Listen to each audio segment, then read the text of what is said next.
Good morning and welcome on this sunrise safari. My first one back after a few days off, and how exciting to start with the Nkuhumas. We've got Junior over my left shoulder. My name is Brent Smith and I'm going to be your guide for the next few hours. We have Jandre on camera with me. We have Jamie and VM in the other vehicle, and we have Tara and Nikki in final control, and Scott and James out on tracking team.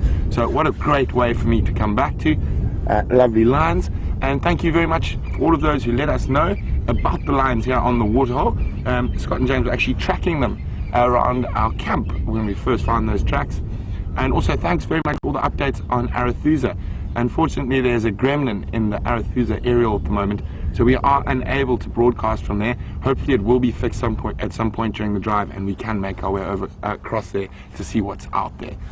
So for those of you who might be new, we're on a live safari sitting next to lions. Hopefully they're going to move. Very cool weather this morning. It's 14 degrees Celsius and that's 57 Fahrenheit. So quite nippy, which is good to spend time with cats. They're going to hopefully be on the move and be quite active. And I know you were with them with Scott yesterday when they killed that zebra foal, and that's not a very big meal, so there is a strong possibility they might hunt again. We're just going to move around so we can have a look at the rest of the pride that are lying up just in front of where young Junior is at the moment.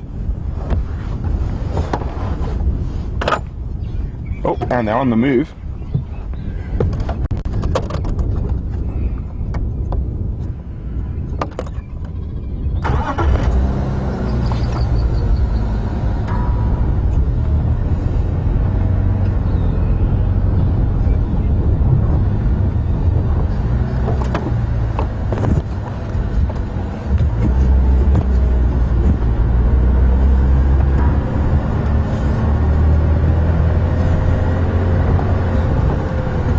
See 1, 2, 3, 4, 5 lionesses, so it seems that one is still missing. I heard she disappeared while I've been away.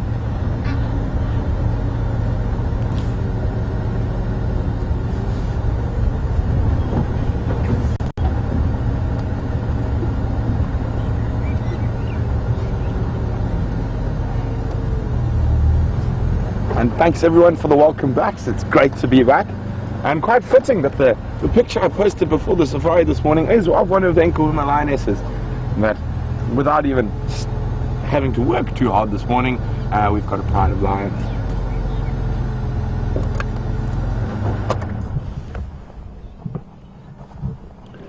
So quite nice little low-level shot towards the remaining lioness. The others are moving off across to my right. Quite sure she's going to join them shortly.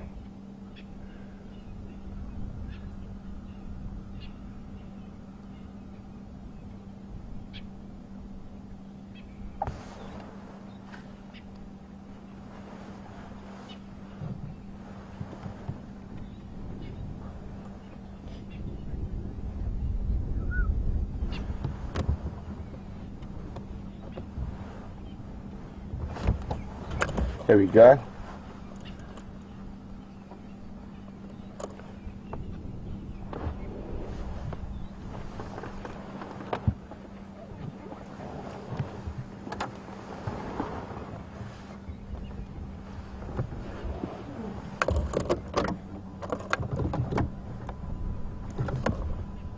Okay, we're going to join them.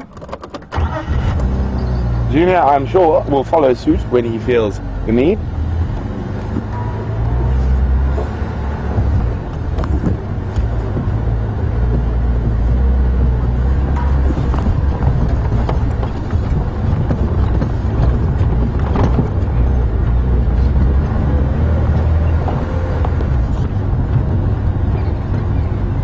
Obviously there's been so much upheaval in the lion populations at the moment around here, and it seems even while I was away there was a whole bunch of upheaval and still quite a bit of confusion about exactly what's exactly going on.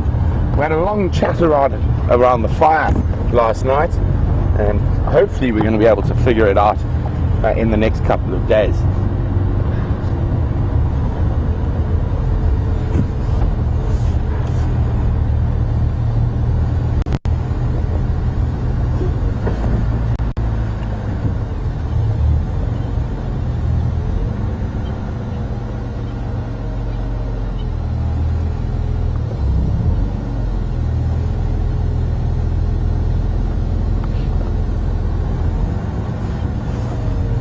So, speaking of lions and whereabouts they are, thanks very much to Dan on Twitter, who said the Birmingham boys were to the east of us on the Nkuhuma cam, and they left at 5:30 a.m. this morning.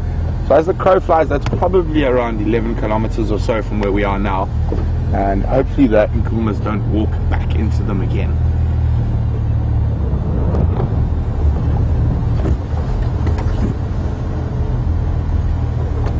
Okay, we're just going to try move on up ahead.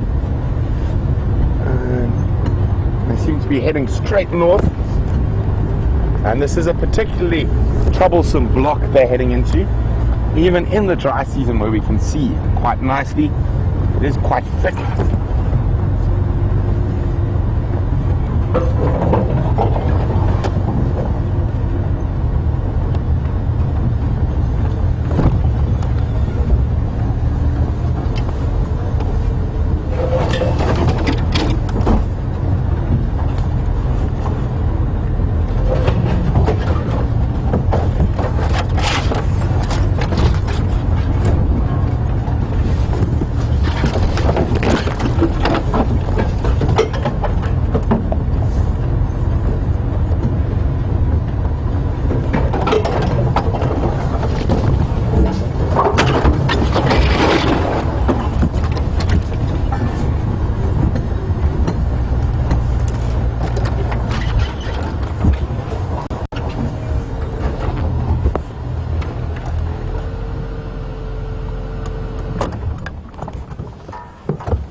So this is almost, from following lions during the daytime, idyllic weather for us to follow them hunting. Even though they did eat last night, amongst this many lions, the zebra foal isn't really going to go too far. And as you can see, they were probably really bloody when you saw them last, and they now look very clean. So a good grooming session, aloe grooming each other as well as grooming themselves to remove that blood.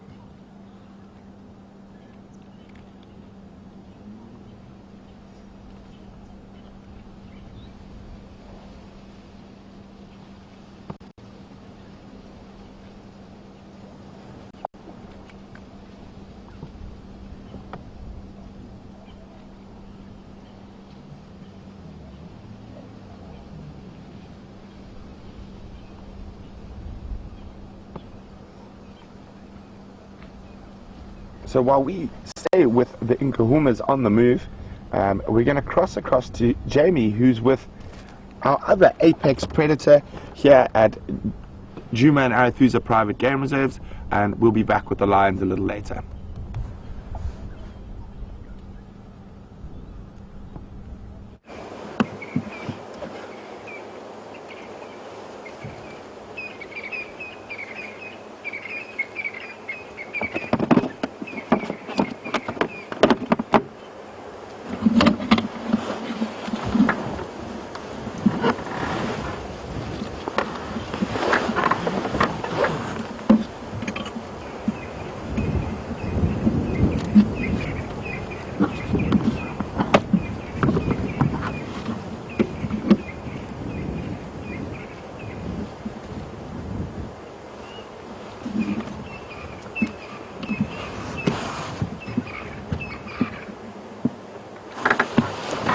So good morning everyone, and welcome to the Sunrise Safari. For those of you who don't know, my name is Jamie and I am back from a wonderful and very relaxing leave that I spent with my family, and I have VM the wildebeest on camera with me this morning. Very chilly and cold Sabi Sands. It's definitely nippier than when I left. I was sort of really hoping to come back to summer, but apparently there's a cold front over us at the moment that looks as though it might even rain on our heads. And we're just at the hyena den, which I'm thrilled that Steph managed to relocate. It's been a long time since I've spent any time with my favorite spotted carnivores. The den is active. It's a much trickier den site than their old one up on Philemon's cut line. It's very, very thick in this block. May have to do some repositioning. See if we can see the others. There was a cub sticking its head out of that hole a little bit earlier, but it appears to have gone back inside. It looked like the youngest one. And I can't believe how much it's grown in the 2 weeks that I've been gone.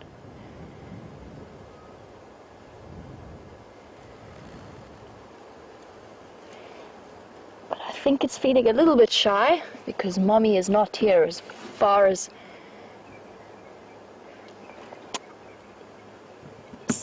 I can tell. The others, it was a very active den site when I first arrived. The one female has a very large leg, so I'm going to try and reposition so that we can get you a view of that. The female had a big leg, it looked like probably from a buffalo, and she was calling for the 2 middle-aged cubs. Let's see if we can get them. They just went over the top of the den as we linked back across from Brent.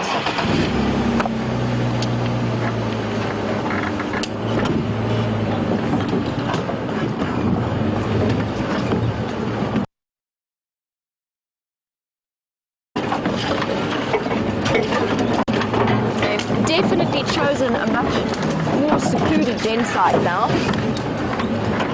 Very tucked away in here.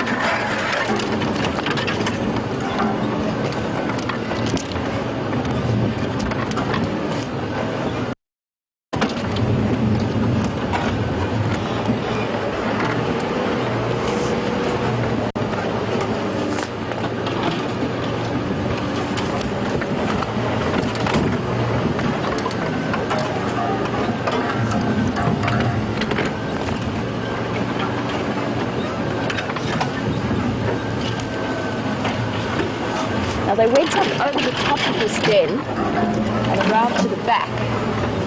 I'm just going to see if we can get another view of them.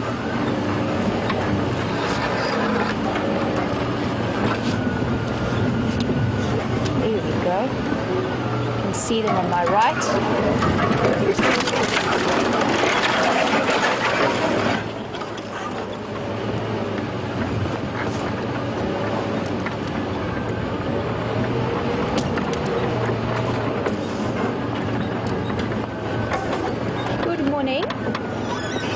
And what are you eating today?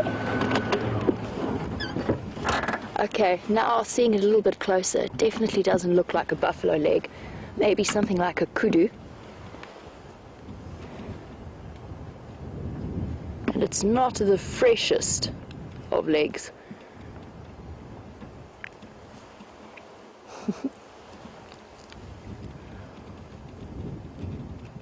You can see now these cubs are going to start shifting to supplementing their milk diet with solid foods, and they'll still continue to suckle for the next 6 or so months.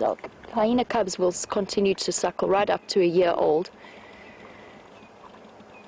And these two they were born in February. So they're probably just over 6 months.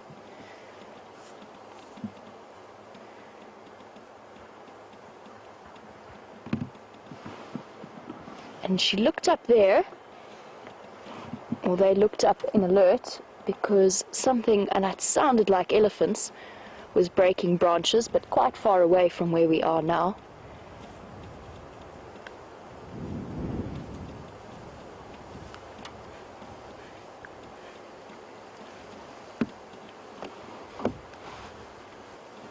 Absolutely phenomenal to see, even in the space of not just the 2 weeks I was gone, because it took us a while to locate the hyena den, so it's probably been about 3.5 weeks since I last saw these cubs, and they really have grown incredibly in that time.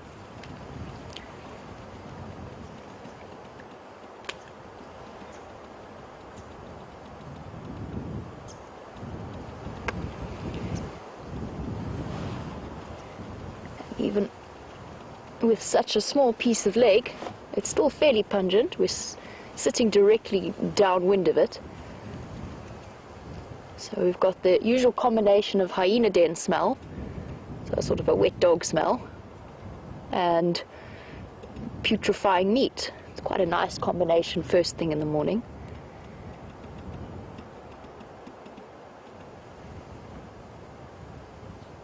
And I always find whenever I go on a 2-week leave cycle, as wonderful as it is to see my family and spend some time with them, it always gets to the point right at the end where I'm very keen to get back into the bush.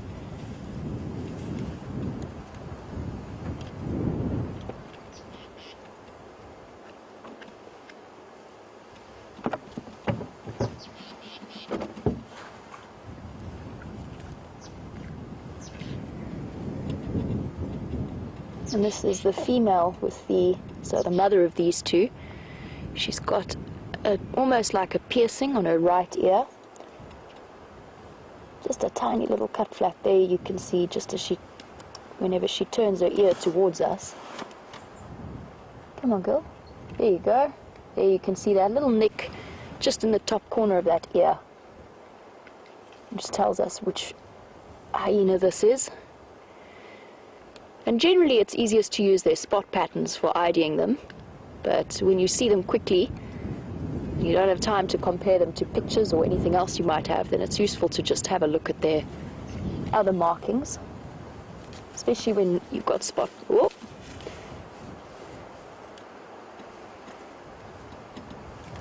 Not too sure what that was about, because it's not as though she's reluctant to share that food with them. She actually came, and when we first arrived she was chewing on it, and then she walked over the top to where the entrance of the den is, the main entrance, and she gave a very low soft contact call, and these two came popping their heads out and running after her over the top of the den wall.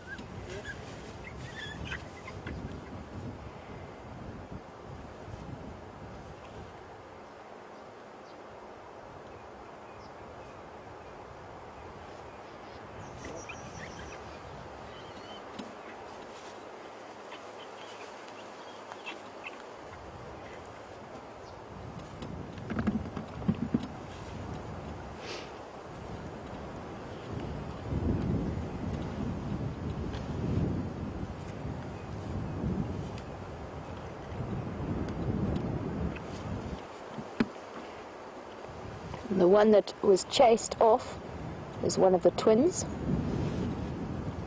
so the middle age of the 3 sets of ages that we have at the den site.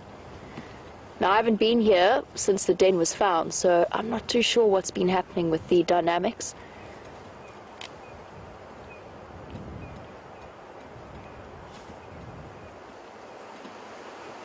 The cub who's feeding with the mother does look to me to be one of the other twins, but slightly bigger. I can't see the nick mark on the back end that was very characteristic of the oldest cub of this group, so I think this is the twins, and it could be that this one, because it is bigger than the other, could well be a female, so it could be a female male set of twins.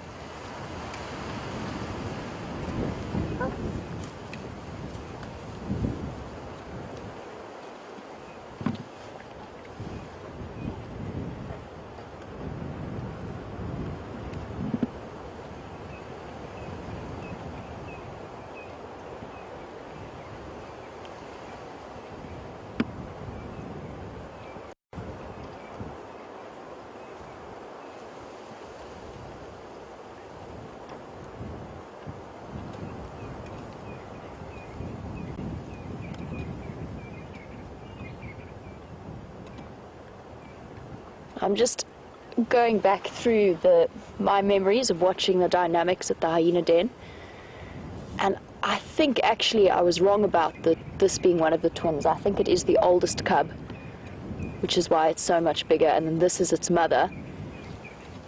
But then where the other twin is, I'm not too sure. Might still be in the den, but that would explain then why the other one was chased off. I'm just trying to think. This is quite a young female, and I seem to remember the mother of the oldest cub did look a little bit younger than the others.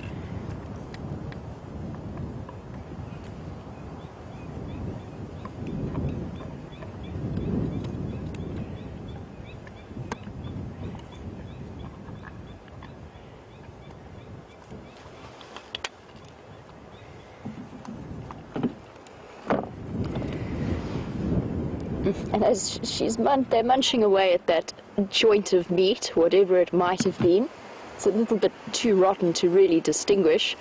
Paul was wondering if this was the knee bone connected to the shin bone, and absolutely, there's definitely some singing detective references there. We don't seem to have the hip bone, definitely been pulled out of the socket.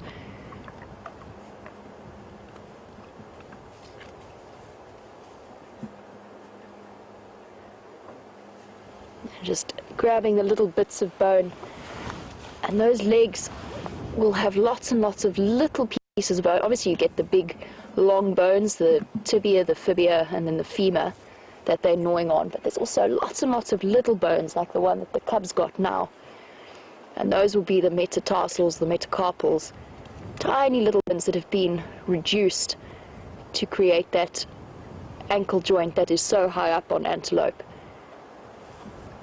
It makes a very good chew toy for a young hyena, nice and small. You can start practicing that crushing technique that they have.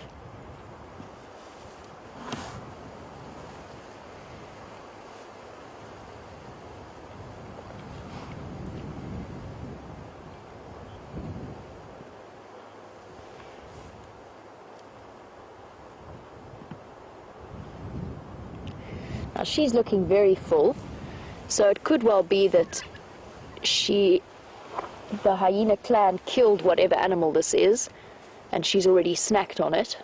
Although, as I said, that leg is looking fairly old.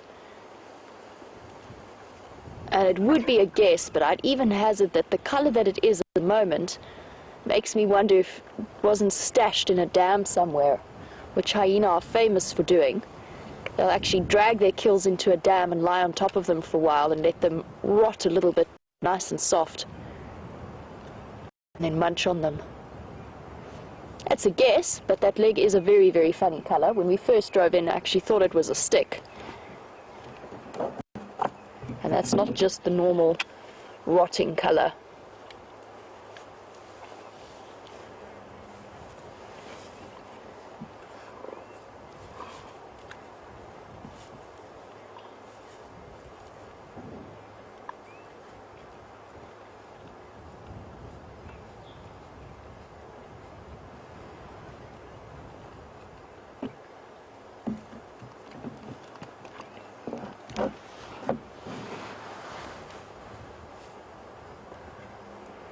Now we've been watching the dynamics of this hyena clan for a while, and we can see her munching away on that joint there. You can see what I was talking about earlier about what color that bone has taken on. It's a sort of a horrible grey color, and we can only imagine that if we were to eat something like that, how incredibly sick we would be with food poisoning. And Gary was wondering how it is that hyenas don't get sick from that kind of meat that they eat, and they are very specially adapted to be able to consume whatever they have to in terms of rotting meat. But that is a very good question. One of their biggest advantages is their stomach acid is probably about 3 or 4 times stronger than ours, and it can dissolve away almost anything. So any bacteria that makes its way in there is going to be dissolved and won't make it any further past the digestive system. But then they've still got to have these incredible immune systems, because the food has got to go through their mouths. So you can imagine how incredibly tough these animals are compared to us. And I imagine their white blood cell count is probably incredibly high. And it's not unknown for hyenas to get diseases. So they can get things like rabies or TB, but they do not get any kind of infection or food poisoning from what they eat. I have seen hyena diarrhea before, so that's not to say that things might not disagree with them. And hyena diarrhea, as many of the regular viewers will know, their scat turns white after a while due to the high calcium content from eating the bones. And when you look at hyena diarrhea, it actually looks like somebody spilt a tin of white paint. It's actually quite incredible to see. And the first time I saw it, it took me a really long time to work out what on earth it was.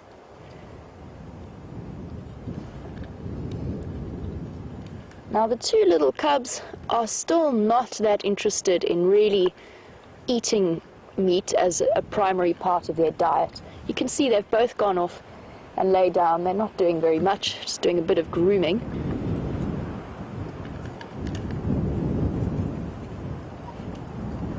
And they're getting to the age now where we can start to think about what their sexes are. It's very, very difficult to tell. And I know that Lisa was wondering about this little one in front of us, and whether or not it's a male or a female. So I mentioned earlier, I think this is the oldest cub. I have been away for a while, so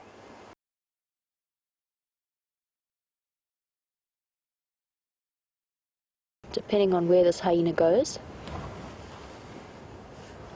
Sorry, Lisa, I will get back to your question. I just want to see what happens here. Stuck out of the way. Whoop, there we go.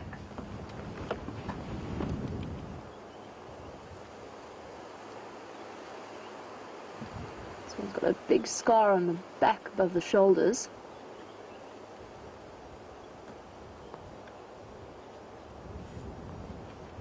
And what looks like a fresh cut on its neck. Let me just see again. Yeah, probably a hunting injury.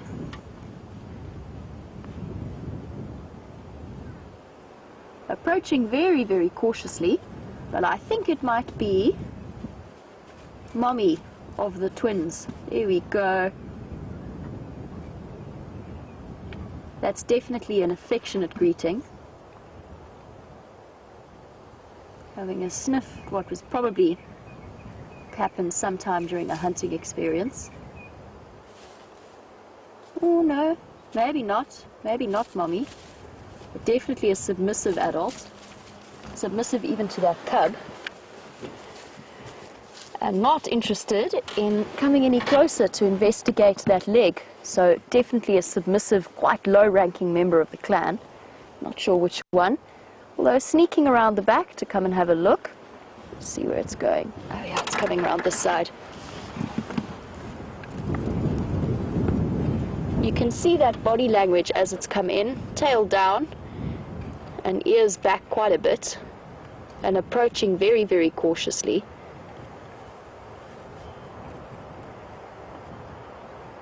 There we go. Perfect example of a genital sniffing greeting ceremony between hyenas.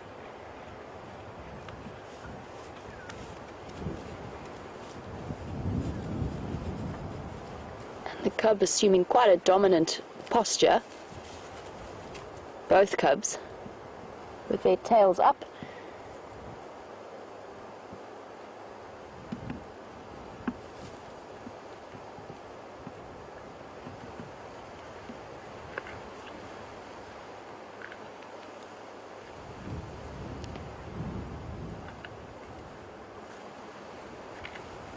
Still a very friendly greeting. Completely ignoring the other adult female, looks like, with the leg. Not interested in following up on that. And off she goes, and it's almost definitely a she, into the bush, possibly to go and look for some more food. As I said, there's a bit of a scratch on her neck, but nothing serious, but probably something that was acquired during a hunting experience or something along those lines. Or maybe even just running through the bush and hooking it on a thorn. But it's not deep. And she's gone off now and disappeared. So let's see what these ones are up to. And let me see if I can get back to Lisa's question about the sex of the cub, the oldest cub. And as I mentioned before, it's very difficult to tell. And I know a lot of the regular viewers will be familiar with the fact that all hyenas either have a penis or a pseudo-penis in the case of the females. And what we start to look for is differences in the shape of the tip of that penis. With the young males, it's slightly more rounded. It gets easier once a female has given birth, because they do give birth through that passage. So it tends to split open and assume a very different shape to that of the male. But at this kind of age, it's very, very difficult to tell. The testicles haven't dropped yet, and the nipples aren't very developed, so it is still very tricky. And as I've mentioned several times before, the best way is probably to watch their dynamics. The difficulty with that, though, is that cubs also inherit the status of their mothers. So although a male will always be lower ranking, it just complicates things just that extra little bit. Now, we strongly suspect that the youngest cub, which is the cub of the matriarch, who we haven't seen this morning yet, is a female, and that's just judging by the behavior. But it is a guess, because she could well be as dominant as she is just because her mother is the matriarch. And hyena cubs, as with any little animal, any baby animal, have to learn their behavior and where they stand in terms of social ranking.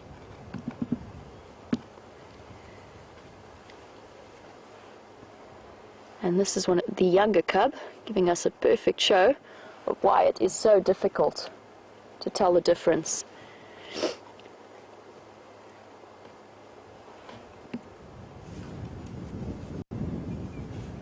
My guess, having just had that brief glimpse there, is probably that this younger one is a male, just looking at the shape. And not welcome. And Mom's just made it clear that that little one is not welcome to join in chewing on the bone.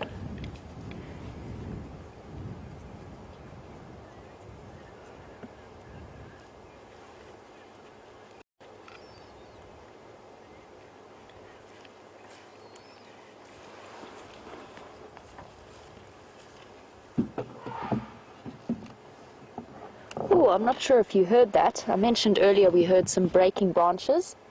The hyenas certainly heard it.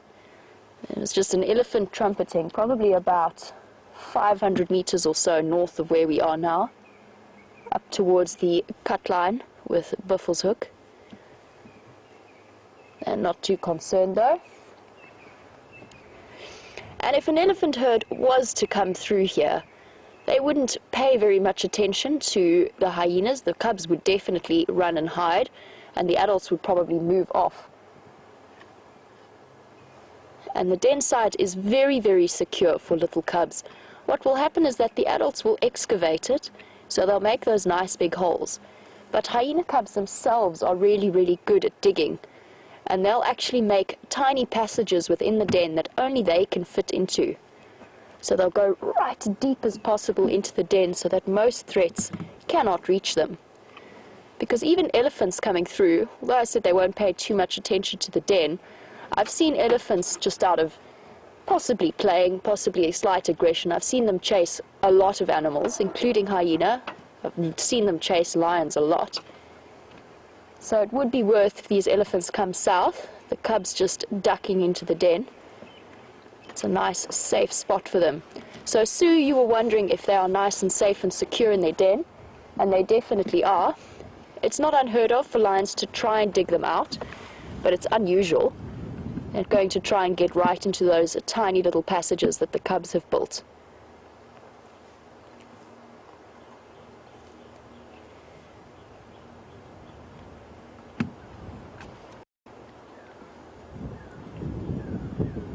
And as we've seen with these hyenas, and it's one of the amazing things about these live safari, is that as far as I can tell, although I haven't seen the other twin, but in the time that I've been here, all of the cubs are still alive.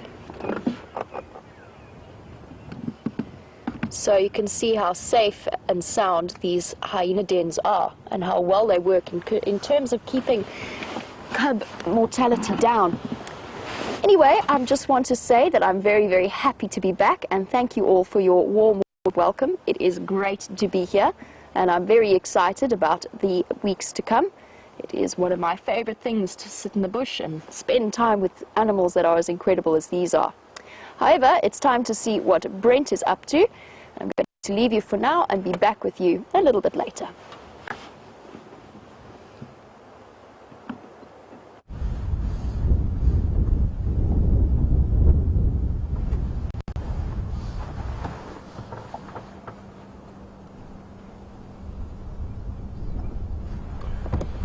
Welcome back, everyone. Sounds like you've been having an incredibly exciting time with Jamie at the hyena den, and lots of activity there, a lot more activity than we've got here. So basically 30 seconds after the lions walked past us, they flopped down, I hear a movement. Oh, and I've got Junior jumping up.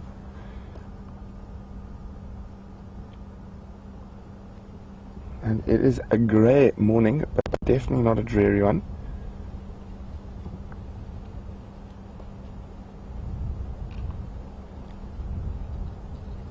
And you'll notice now, as he's urinating, there's no even attempt to possibly scent mark, scrape. And he is growing incredibly quickly.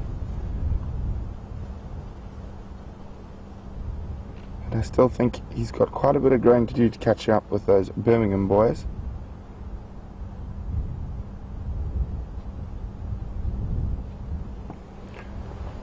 So while you've been gone, I got an update. All four of the Birmingham boys were seen this morning at Nkuhuma, and then there is a report of one male lion, a young male lion, so it could be one of the Birminghams, with a lioness somewhere to the east of us on Torchwood.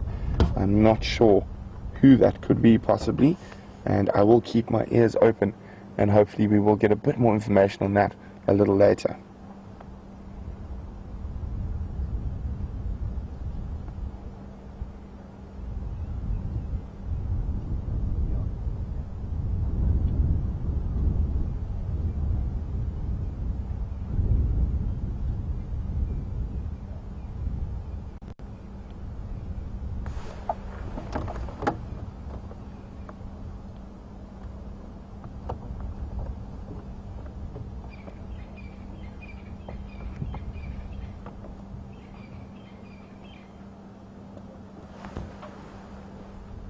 And you can see, still,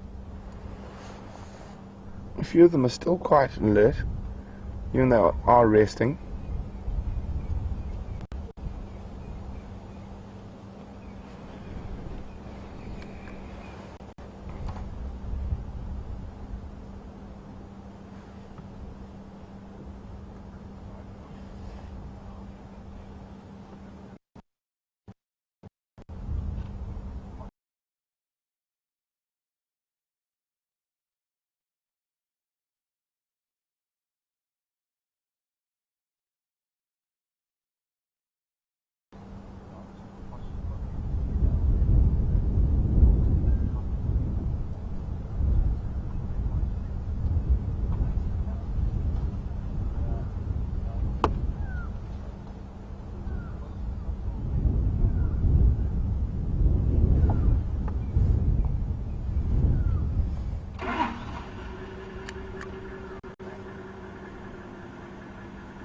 Sorry about that, guys. With this overcast weather, sometimes we do have a few technical difficulties. But as you can see, I mean, as you would have, those of you who were watching the sunset safari last night would have seen that they were very muddy and bloody, and they've cleaned up quite nicely, and Kevin has noted that. And Sandy from Indiana is wondering about the missing lioness, and the fact we've got a report of a lioness with a male to the east of us. She's wondering if it's not possible that she's mating with one of those young Birmingham boys. Sandy, it's unlikely. The missing lioness is one of the sub-adults. I still think she's a bit young to be mating. I don't think so. I mean, it's not impossible. The animals do things that we have no understanding of quite often, but I do not think she's old enough yet to be mating. I'm just going to pop around because I'm quite sure hopefully the rest of the pride will go, as that lioness is doing, go join a little bit further down the track.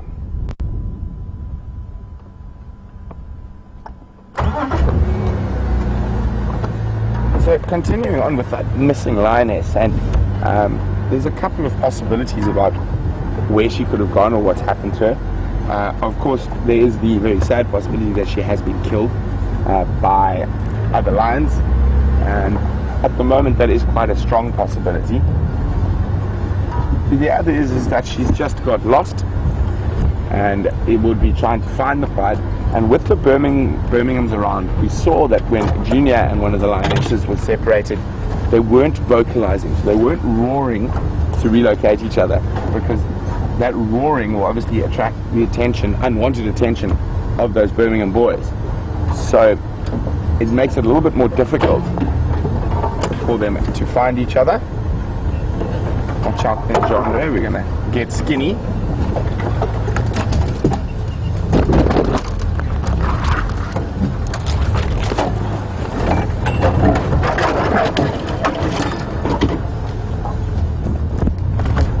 Let's just see if we can get around the head of them.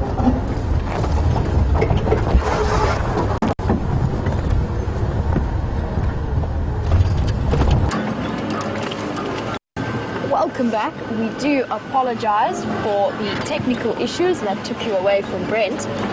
I'm just...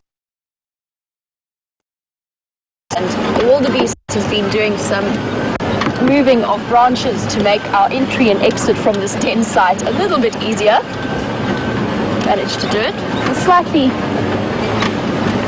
a couple of trees that have decided to make their home in the vehicle as well. A couple of twigs. I've left the hyenas. They were looking very peaceful, just all lying down. They all went to sleep. So we're going to move on and see if we can find those elephants that were shouting a little bit earlier. They didn't sound too far away, so hopefully they're not across the opposite boundary. Definitely almost exactly to the north of us.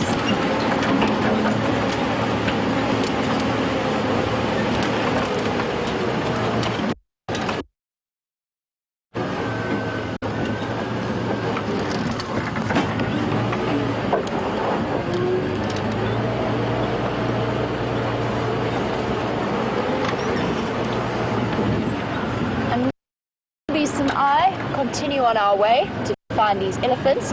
Brent's signal is back up and running, and for now we're going to cross back across to Brent, and I will catch up with you a little bit later, hopefully with some Ellies.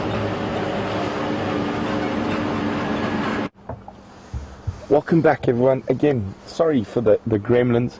I think it could have a lot to do with this thick cloud bank above us. And while we jumped across to Jamie for a few minutes, we're chatting about the missing lioness, and there's a report of a lioness with a Birmingham boy in Torchwood. And Paul was wondering, could that be the beginning of forming of a new pride? Paul, again, it could be. I don't know which lioness that is. I think it's very unlikely that it's the young Nkuhuma sub-adult. I would say she's too young to be mating, and probably not a good idea to hang around the Birmingham boys, even one of them. But it's unlikely. It could be a female from somewhere else, and I will try to get hold of Craig and see if he knows where that lioness is from.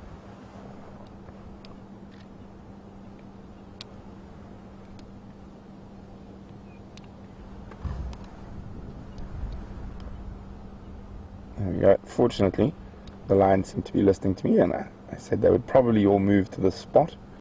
Oh, she's going to climb the termite mound.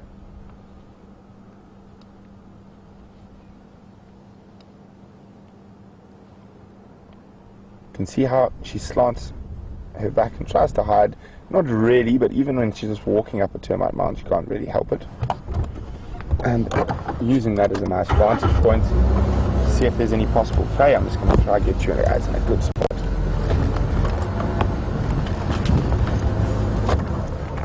Go. It's quite disconcerting having a lion look down on you.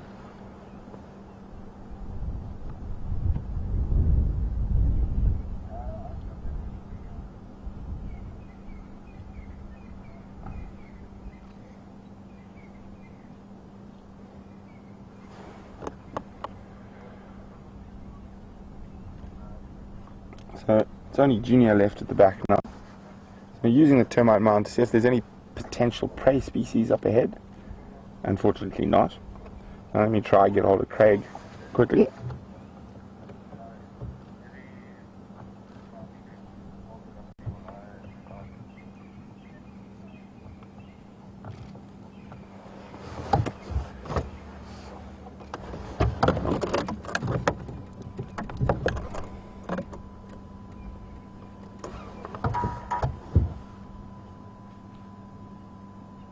and flop.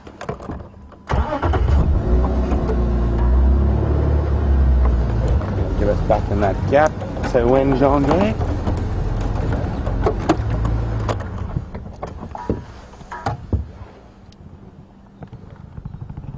Craig.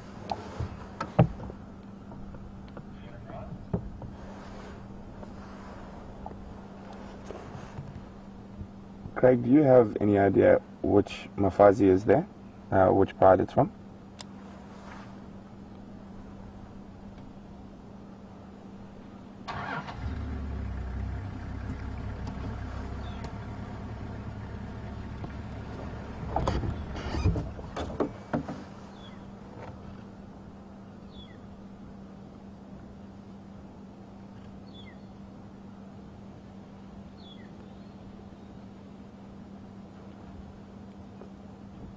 Sorry everyone, it seems like the weather is playing havoc with our radio comms as well. So I will try to get that update from Craig to see who he thinks or which pride that lioness that is with one of the Birmingham boys comes from.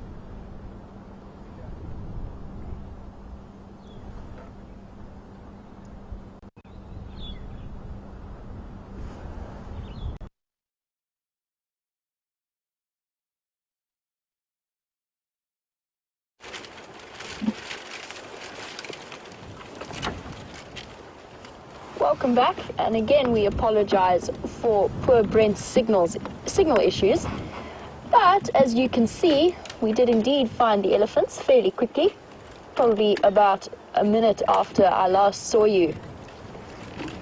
Unfortunately they are in a very, very thick block, and they are moving further into the thick block, and I suspect, although I'm not too sure, I've never seen the herd before with Mr. Wrinkly Bottom, the famous Mr. Wrinkly Bottom. I have heard plenty about him, but I believe that his mother has fairly straight downward facing tusks, which seems to match up to one of the females who's tucked away in this block.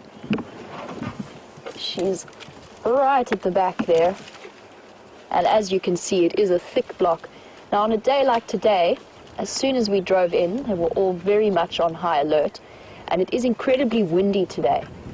And it puts all of the animals on edge, but it's particularly noticeable with elephants. So I'm not going to go trying to crash through into the block to try and get a better view of them. It's only going to upset them.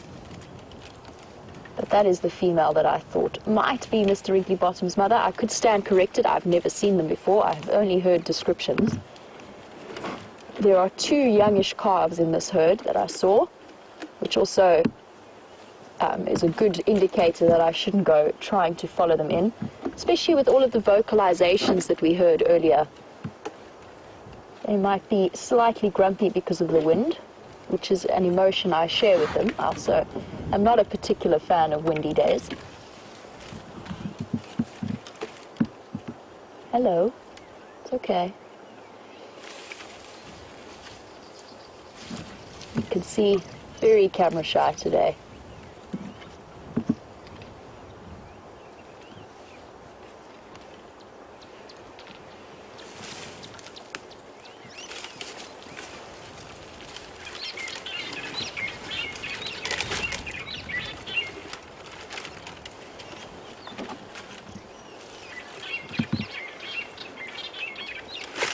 Lots of drongos shouting off in the distance.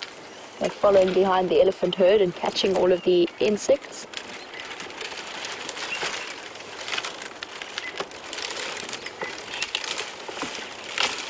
Oh, and that weeping wattle, or the toilet paper tree, Pultiforum tree, is taking a serious beating.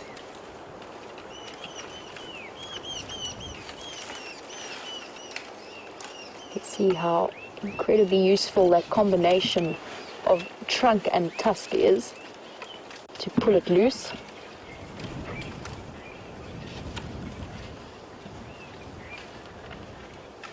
And then putting it into the mouth, probably after the bark. So we'll probably see it come out the other side, stripped away of the bark layer.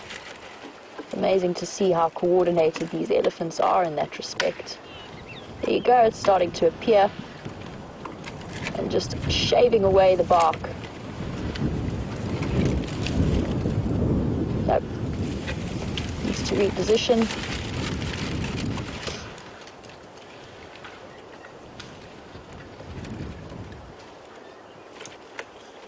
And imagine how incredibly tough their mouths and their teeth must be.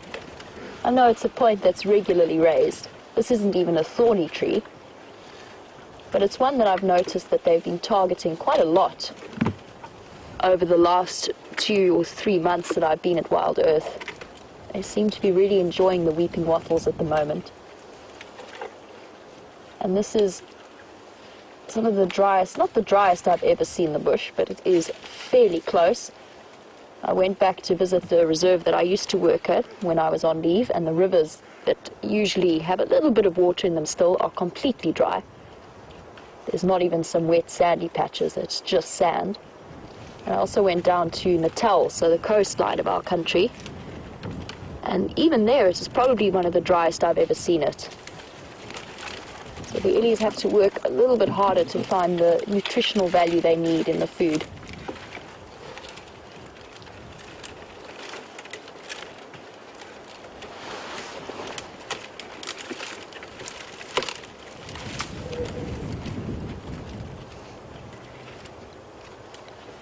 And I spent, oh, there we go, there's a bit of a rumble, possibly to call the herd together to move off.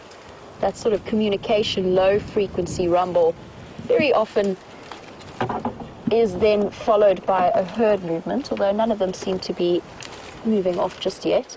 Might just be a contact call, especially on a windy day like this, making sure that everybody is where they should be.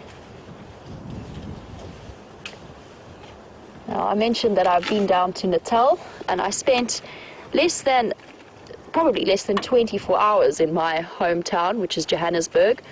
I flew out to meet my parents and then came back and left the very next morning after we drove back from Natal. But while I was at home, I did have the opportunity to pick up my flute, which James Hendry made me promise to do, and I don't think he would have allowed me back into camp if I hadn't. So MJ and Robin, you were asking about that. Yes, I do have it. I have been trying to warn Mr. Henry that I haven't played my flute for probably somewhere in the region of 2 years.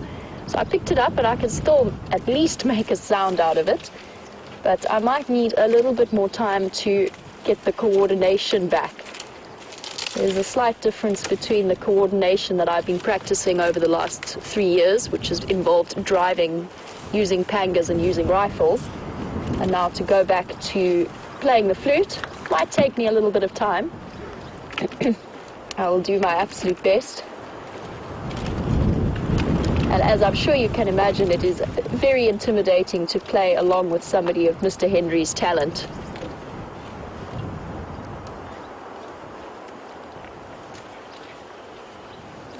And I swear it's getting colder as the wind's blowing. Still targeting this weeping wattle, having a nice snack.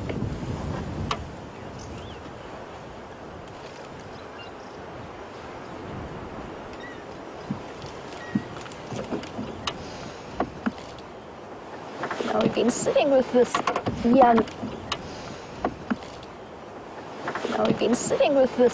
young Ellie. Is a young, looks to me like a young female. Oh, you can see how heavy the sky looks. I really feel like we're about to be rained upon. But let's have another look at this female, because Kevin's picked up something that I didn't. And Kevin was wondering if this Ellie might be pregnant.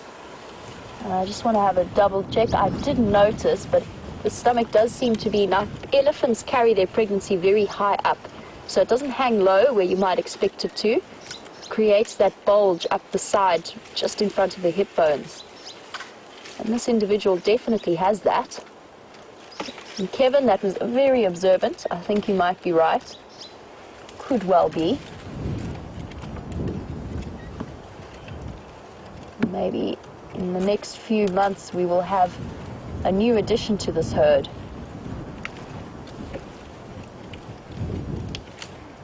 So if she is pregnant, She's going to need all of the nutrition that she can get.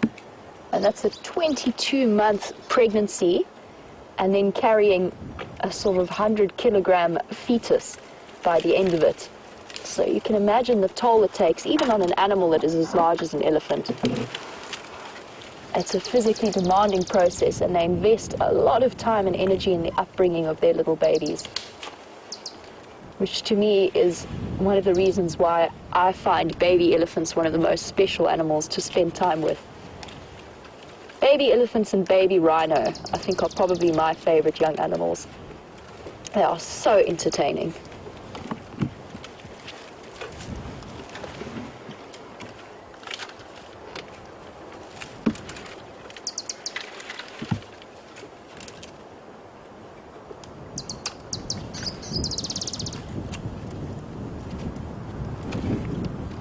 And there is quite the bitter wind happening as we're sitting watching these wonderful Ellies. And you saw how heavy the sky looked. And Kamira, it's not a silly question at all. We don't get snow here. It will not snow in the low velds. Highly, highly unlikely. It's never snowed in my time here. Typically, South Africa does get snow, especially on the mountains during winter. And this wind makes it feel like it should be snowing. I think most of the snow on the mountaintops will have melted by now. It's the end of our winter. But it does snow every year on top of the Drakensberg Mountains in the central part of the country. And that cold wind blowing across the tops of the icy mountains is what brings these rather chilly and rather late cold fronts across to us. And in my lifetime in Johannesburg, it snowed, I think, 2 or 3 times.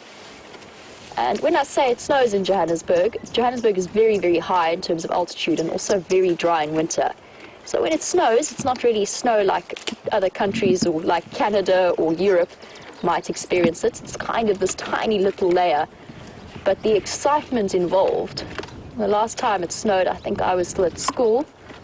Or no, the first time it snowed, I was still at school, and the entire school shut down so that all of us could go out and play in inverted commas, the snow, which was probably at most an inch thick.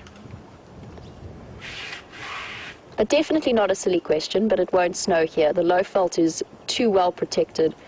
It's not the right type of weather conditions.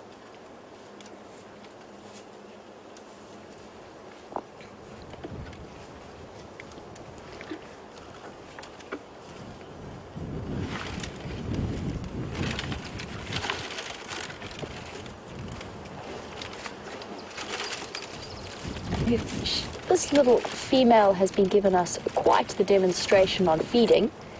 I'd like to just sit and watch her for a moment, listen to the sounds of her crunching and the wind blowing.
Now this sighting has been such a treat.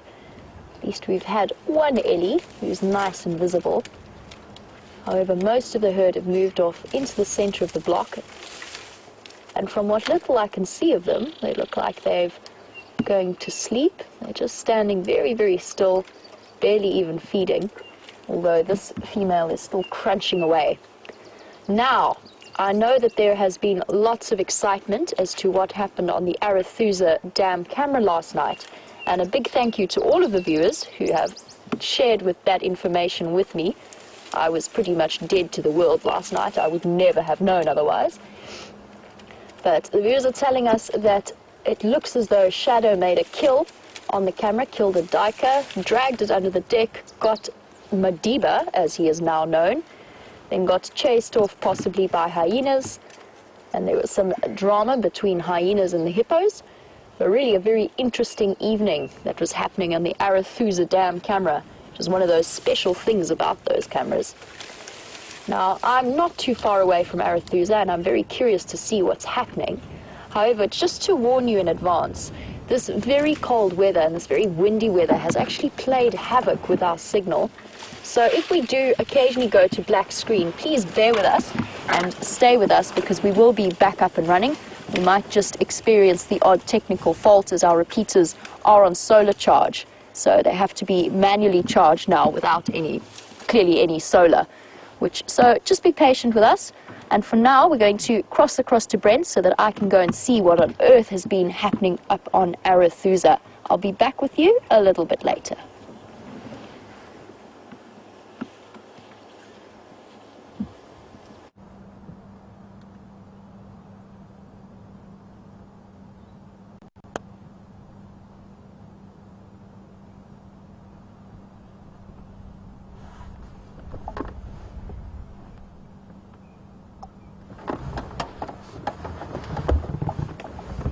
So we're still here with the Nkuhumas. Again, we apologize for the gremlins at play, but this weather is going to play a bit of havoc with us.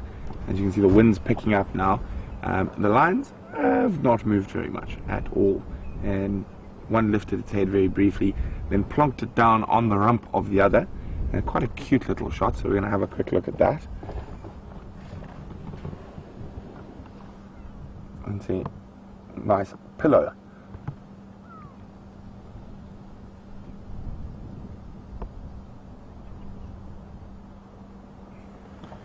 You can see one lioness in the back, his head up, and she might have heard something down towards the waterhole. She's staring in that direction. Junior's lying off to the left, but I don't think she's looking at him. We can't see anything, so I think she probably might have heard something, or she's seen something moving at a great distance on those open areas opposite the waterhole. I'm just going to try to grab my binoculars.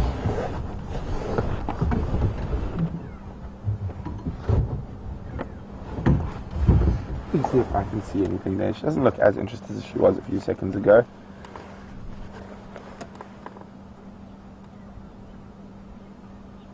No, I can't see anything. Maybe she heard something.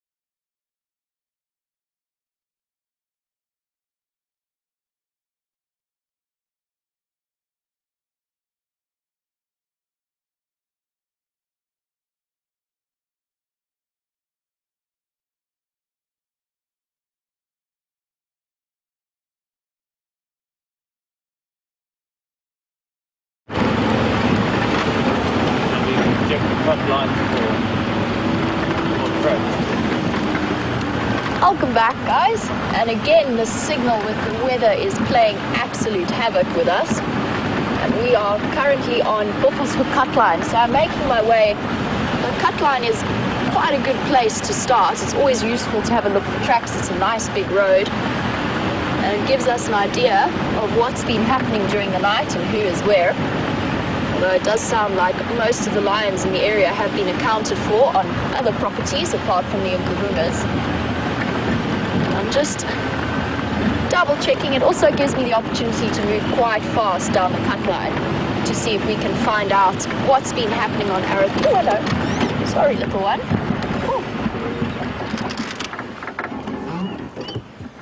baby giraffe just popped out into the road.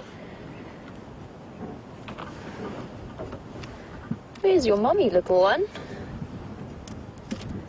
See if I can sneak forward just a fraction so that we can have a clearer view. Quite a tiny little youngster, probably about 3 months old or so. Okay, little one, I'm not coming any closer. Ah, there we go.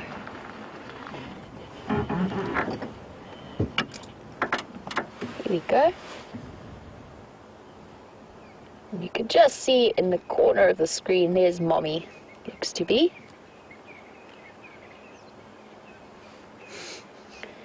And what a nice surprise.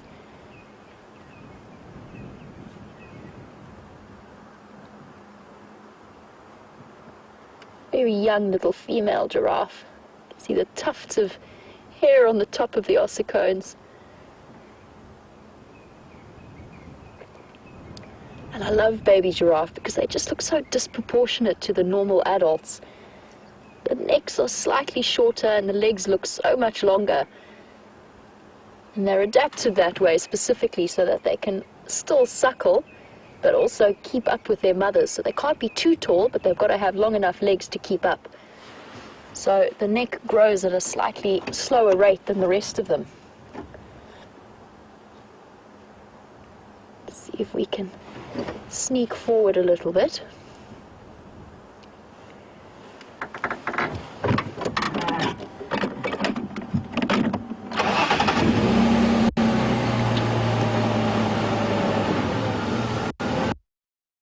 It's very common to see the mothers of young giraffe feeding slightly further away from their babies. And I've read theories that state that it's just a good,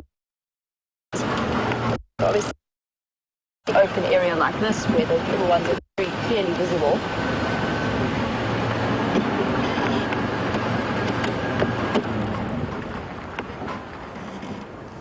And at this sort of age, this little baby is very, very vulnerable to predators. That mom looks to me to be quite an older giraffe and probably very experienced. Oh, there you can see the size difference. She's probably raised a couple of calves in her life. This definitely wouldn't be her first. And if there was any kind of threat to the little one, she would defend it very vigorously. And a kick from a big giraffe like this could easily kill a lion if it got it in the right place.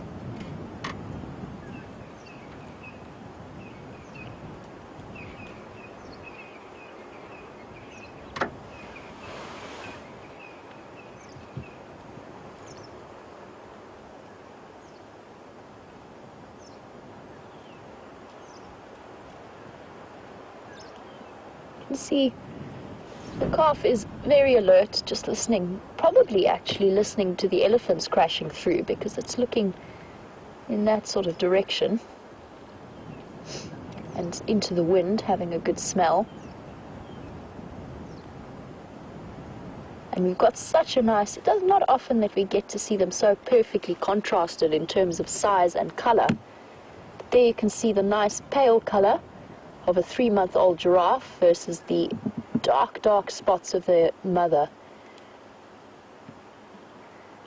who could well be, or even over 10 years old. It's hard to tell, but I would say this is a very mature cow.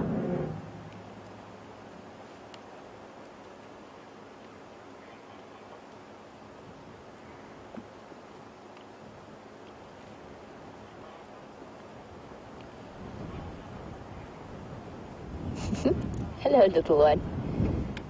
Oh, you're so cute.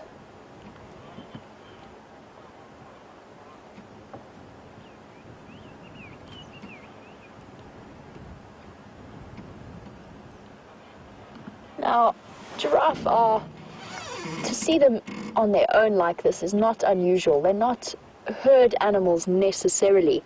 They might congregate with other giraffe that they might meet along their travels and stick with them for a day or two and then move off again on their own. So they don't have set herd structures in any way.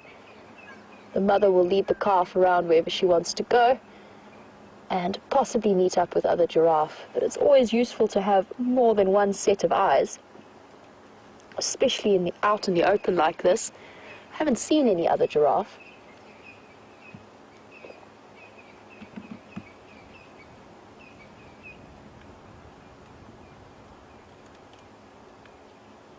And as we've seen already, that baby is starting to eat solids. It's important with all the baby antelope species that they grow very quickly and that they shift onto solids as fast as possible.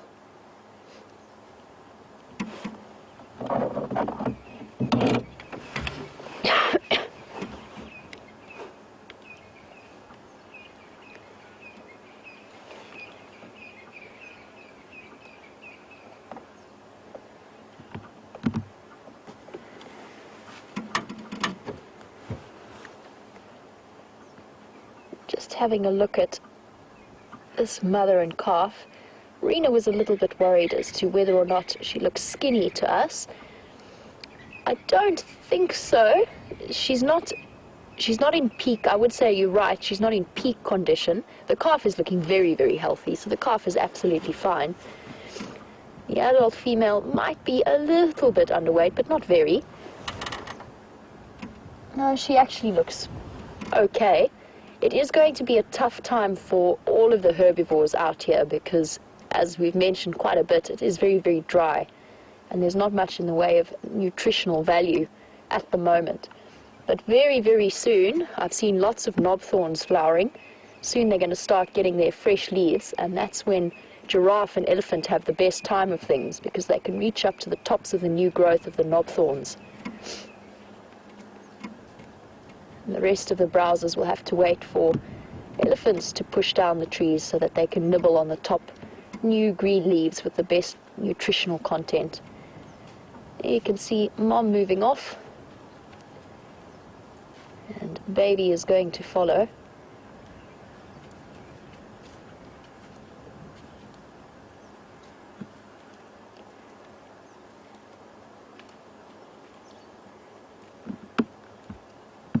Well, that was quite a nice surprise, but we still have to continue quite a distance to get to Arathusa.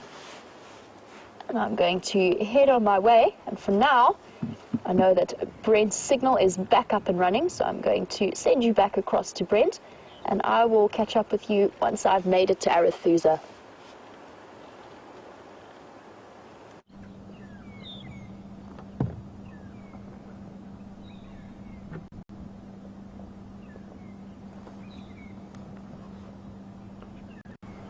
Welcome back, everyone. As you can see, the only movement is that lioness's head falling off her pillow, but she doesn't seem to mind too much.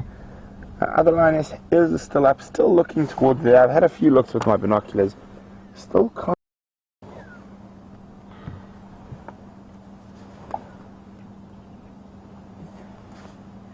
So, lioness has found her pillow again. Again, guys, big apologies for the gremlins that are invading from the above. These are particularly nasty gremlins this morning. It looks like I can hear a squirrel alarming, and two of the lionesses are listening quite intently in that direction.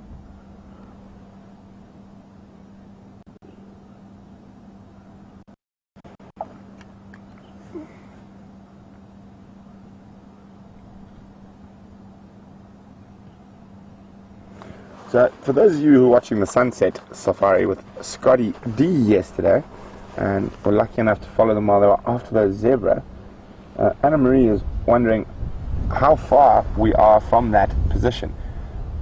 And we're probably about 3-4 kilometers from where they caught that young zebra.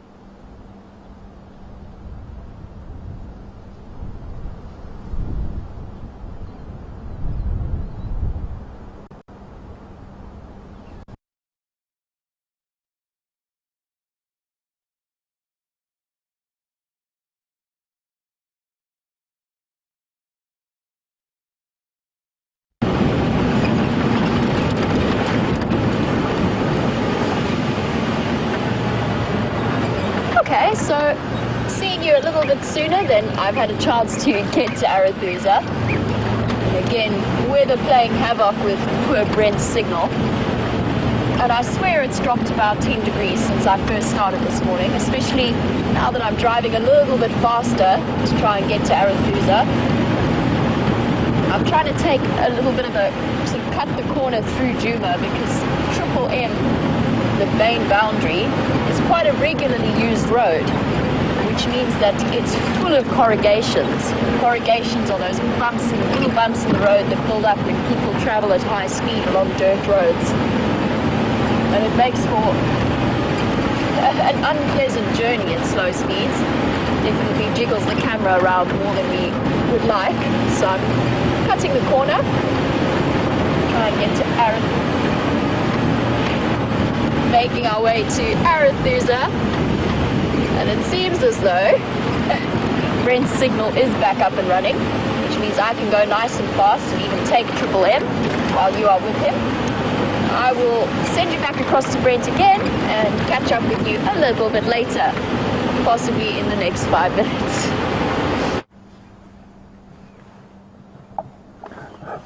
Welcome back, everyone. It's just as frustrating for us as it is for you, but we do apologize. Hopefully our tech geniuses are making a miracle plan at the moment. But we were chatting about where the zebra kill was last night. It was about 3.5 kilometers from here. And 16-year-old Kari from sunny and very tropical Costa Rica would like to know, would they ever injure themselves while fighting over food? Well, Kari, they do quite regularly. Normally it's not the most serious injuries, but it is possible for a serious injury to happen when they're fighting over food, especially if they are very hungry and the kill is very small. So it is possible. I have seen it before, specifically when I saw a very large pride of lions, over 30, fight over one impala.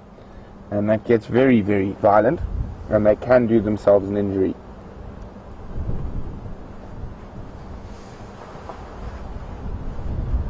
That's why when they are not feeding, lying like they are at the moment, and that social grooming are very important to keep those pride bonds close and tight.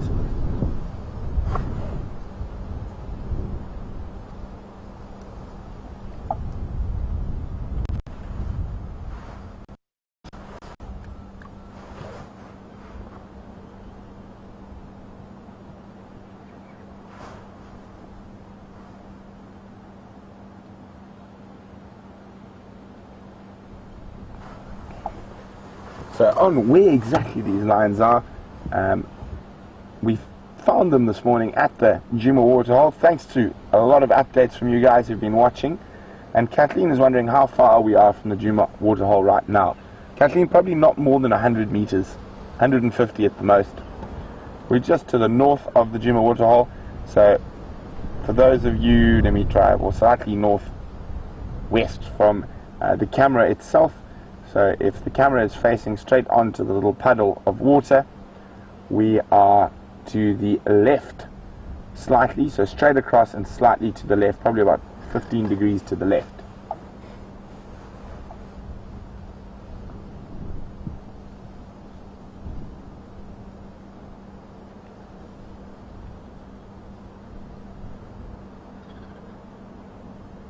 They are looking quite content, and they're resting at the moment.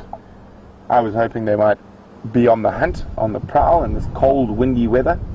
They might still during the day. I definitely keep an eye on that Nkuhuma cam in case some poor unsuspecting.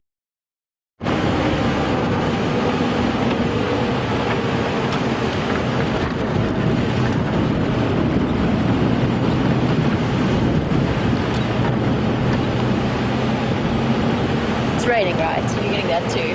No. And we're back again. Apparently, Brent's signal still playing up. And I was just asking the little beast if he was feeling the raindrops that I've just got a couple of on my face. Which is good. We need the rain. It would have been nice if it could have held off for another hour and a half. It's definitely a drop or two. Nothing too serious just yet. and I'm just on Impala Road, coming up to Impala Clearings.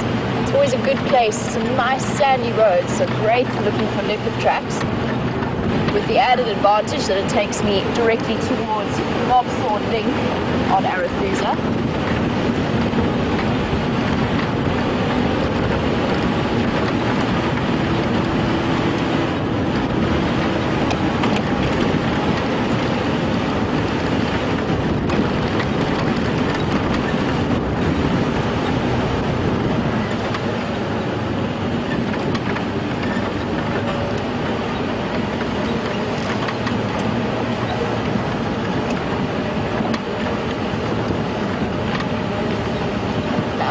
This sort of weather does make life just a little bit more tricky, obviously with all of our signal issues. Oh, that raindrop went straight in my eye. It's okay, I can still use the left one. And Teresa,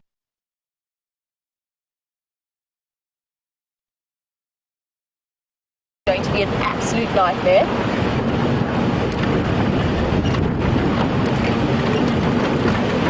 But still beats any day for me in a town or a city, even if it is very chilly, very windy, and the raindrops fall in my eye. Hello, Buffles.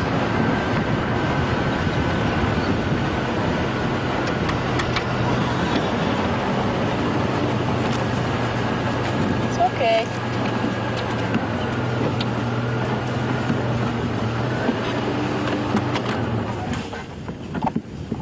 Hello, Buffalo.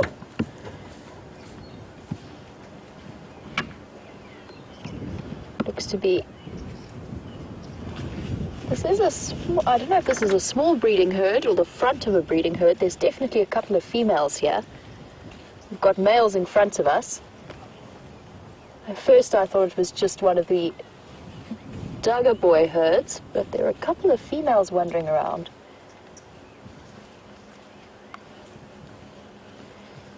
And there's a little calf as well. And, oh, that buffalo is looking very, very skinny. Sure. That is not a healthy looking buffalo. You can see the hip bones, the pelvis sticking out terribly. And that one either has an injury or has one of the diseases that are quite common in buffaloes. Possibly TB, but definitely not a healthy buffalo.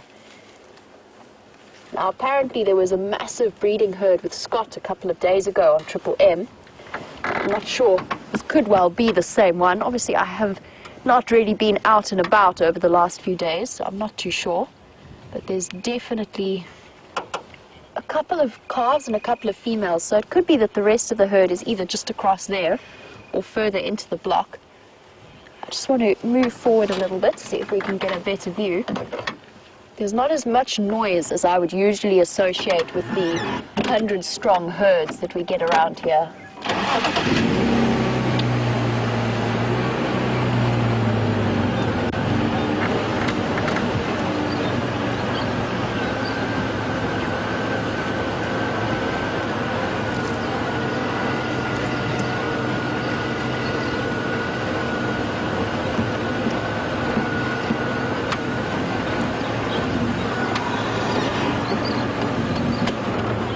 I'm not going to push too much closer. I don't want to startle this sick buffalo more than necessary. Already under huge pressure. This looks like a female to me.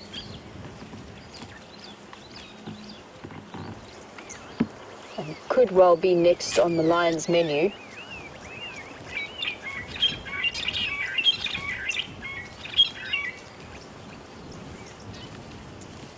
Lots of bird noise. The drongos are making plenty of noise. And so are the oxpeckers.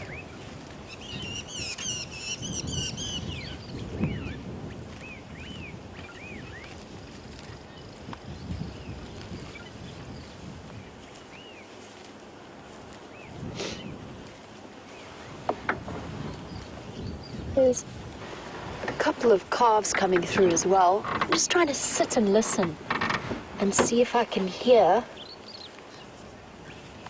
which side the rest of the herd is on. They do definitely seem to be crossing across from west in an easterly direction.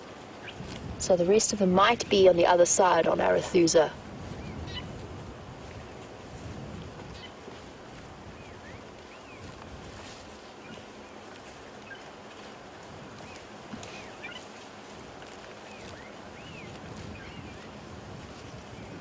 Here we go. Little calf, probably in the region of 3 to 4 months old.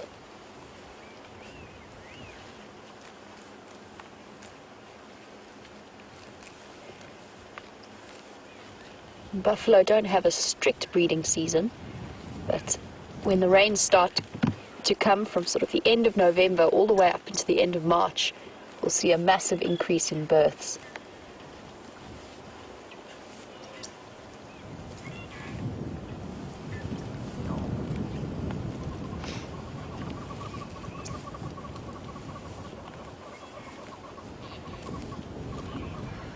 I'm hoping that the wind that's blowing, that you can hear so strongly, is going to blow these clouds away for good.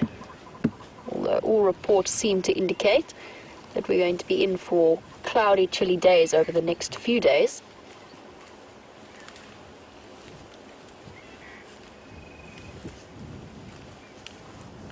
And the rest of the herd is probably coming across from Arethusa. Very quiet. Not much mooing going on as we usually hear. Could be because of the wind.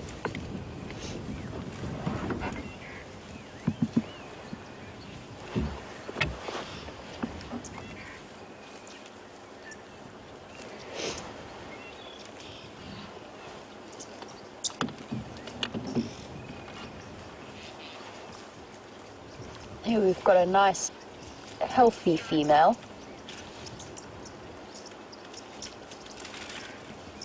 See what buffalo should be looking like.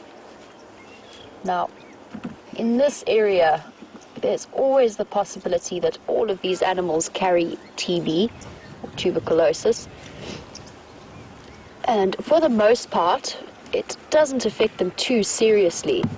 They might shorten their lifespan slightly unless it really becomes active. Now, I mentioned that this thin female might be stricken with TB. She could also have something like corridor disease, or the swelling around the membranes of the heart. She could also just be very, very old and struggling with her teeth. And I mentioned that she might well become lion food in the next few days, just because she is in such bad condition. Her stomach also looks very distended, which makes me wonder about it as well. She could also have some kind of cancer or growth in her abdomen. But if it is TB and she does get eaten by lions, Gerry van der Walt was wondering, if they eat her, will they then catch TB? And it is a possibility if they hunt her and take her down. I have heard reports that animals will know and try to avoid animals with TB, but I think that's more in the case of rabies or anthrax cases, where predators will avoid them and avoid eating them. With TB, the lions could well get it. It does pass between the different species, and it will be usually carried in the mucus or the saliva of the animal and pass through.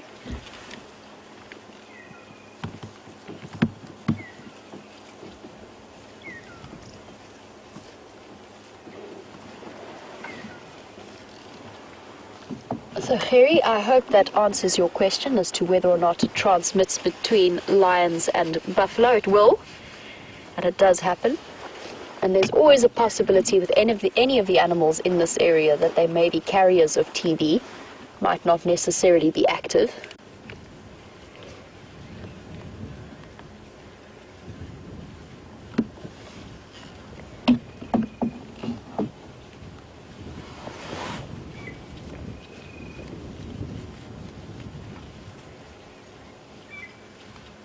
Now, it is wonderful to spend time with breeding herds of buffalo, However, I know that Scott had them a couple of days ago, and we still have a mission to get to Arathusa and find out what's been happening on that side and whether or not the guides have relocated Shadow and Madiba with their kill. And for now, I'm going to leave this buffalo herd, and while I make my way across to Arathusa, across Triple M, I'm going to cross back across to Brent and his Nkuhuma pride, and I will be back with you a little bit later.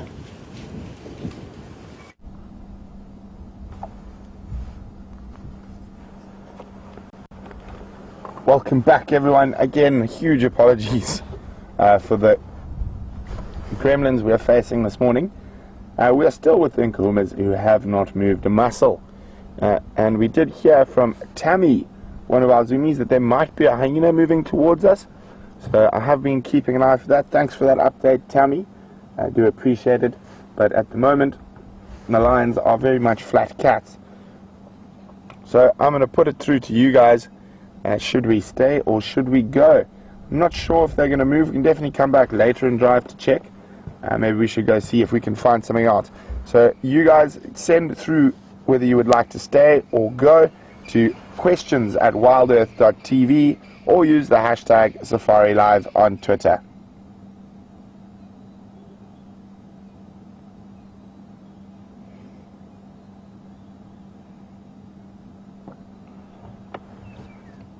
Go look at that lioness with her back to us, genre to the right, on her flank there. You can see what looks like some scars. A little bit, rump rather than flank. Yeah, that looks like a definite bite mark. And I think that was there before I left, and it looks like it has healed quite nicely. Again, it's very difficult to judge whether that's come from feeding or from an argument with the Birmingham boys, I think. But it doesn't look like too serious at all, so wouldn't worry about that at all.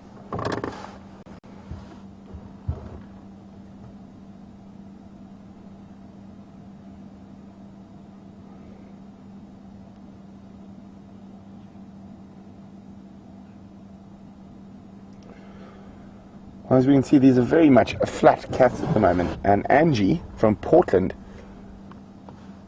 in Oregon is wondering,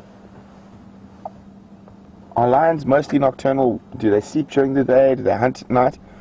Well, Angie, lions are opportunists. They are hunted any time possible, but generally they do hunt at night more than they do during the day.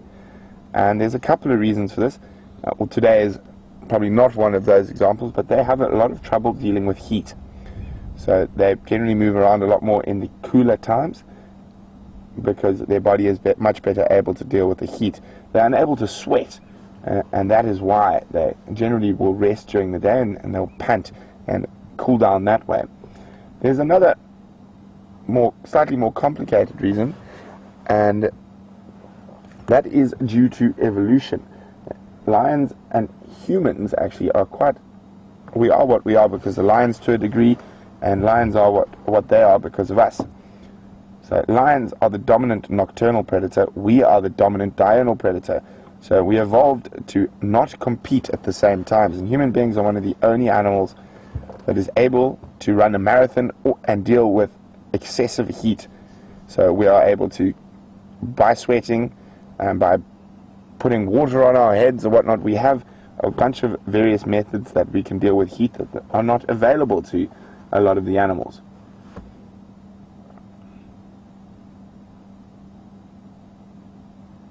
So about 200,000 years ago is when we came into being in our current form, and we evolved into what is now Homo sapien, which is what we are currently, and lions became Panthera leo. So at that time there were giant lions and saber-toothed cats, as well as giant hyenas, which were about the size of a waterbuck, so completely massive. And hyenas also fill in with the evolution. They're also about the same age as us and lions. And very interesting enough that lions became the only social cat because they are competing with us, and also because they're competing with these solitary large other predators. So obviously, as a group, you had a much better chance of defending against a large solitary predator.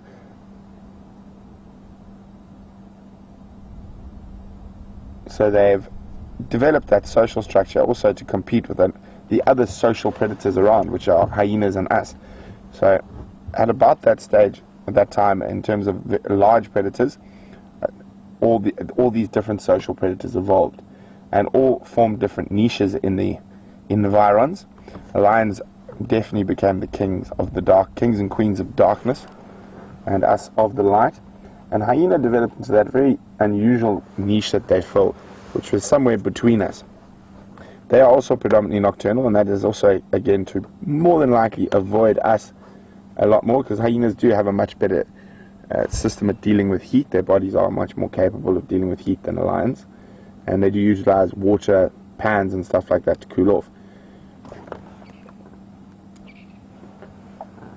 But hyenas pretty much have been scavenging off us and off lions and off all the other predators for for a very long time.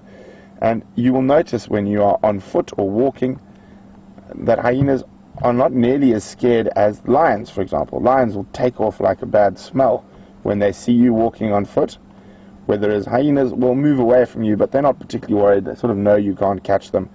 And at night, if you chase a hyena away from around the campfire who's trying to steal the rubbish bin, which happens relatively often out here, he'll just run 10 meters and then just stop and turn around and look at you. So very interesting how evolution has put us all in very different little niches.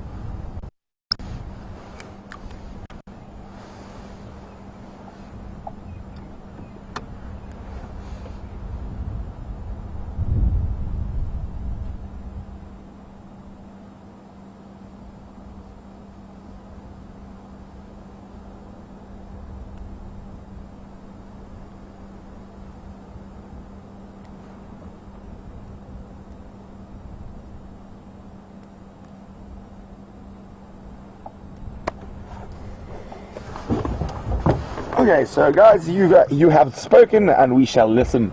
The majority of you say it is time to move along, see what else we can find. And while we do that, Vince from Texas is just wondering what my thoughts are on the Birmingham Coalition and how they're taking over and what's going on with the lions in the Northern Sabi Sands at the moment. Let's just see if I can sneak through this gap quickly. We'll go past Junior on the way out.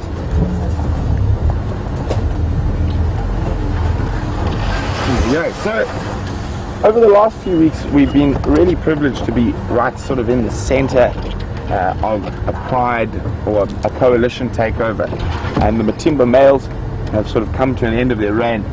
Amazing enough, I saw in an update that one of the Matimba males was seen south of the Sand River, and as far as I know they've never really gone that far. So unfortunately, as far as I know from the other lions around, that if he keeps on in the direction he was heading, he's going to get a very unpleasant surprise of another coalition of males down there. So I mean, I wouldn't say the battle is over as such yet, but I would definitely say, well, the war has been won. The battles might not be over. There might be still quite a few battles that happen, but I do think if the Matimbas are pushing that far south now, it is unfortunately game over for them. And that's not to say they might come back and have another attempt. There we go. Watch out there, Jean-Andre.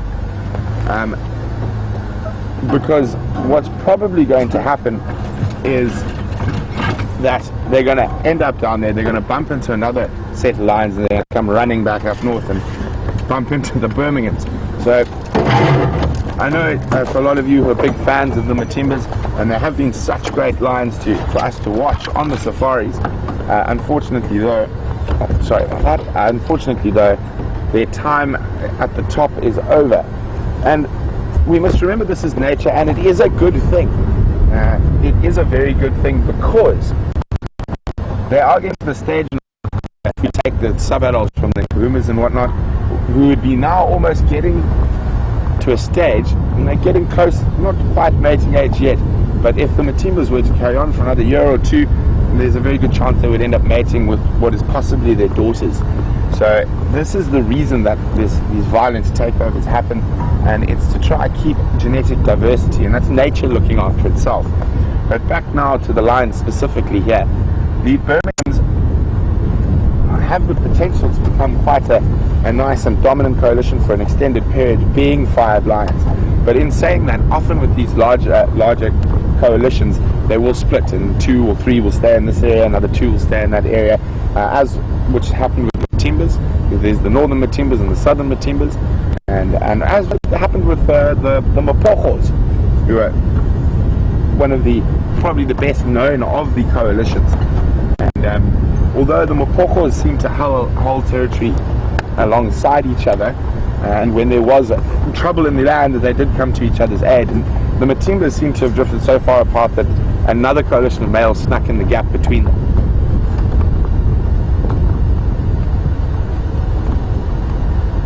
But I mean, if we look at in terms of hectareage that the Birminghams have covered, and they have gone quite a long way to the west to Ottawa.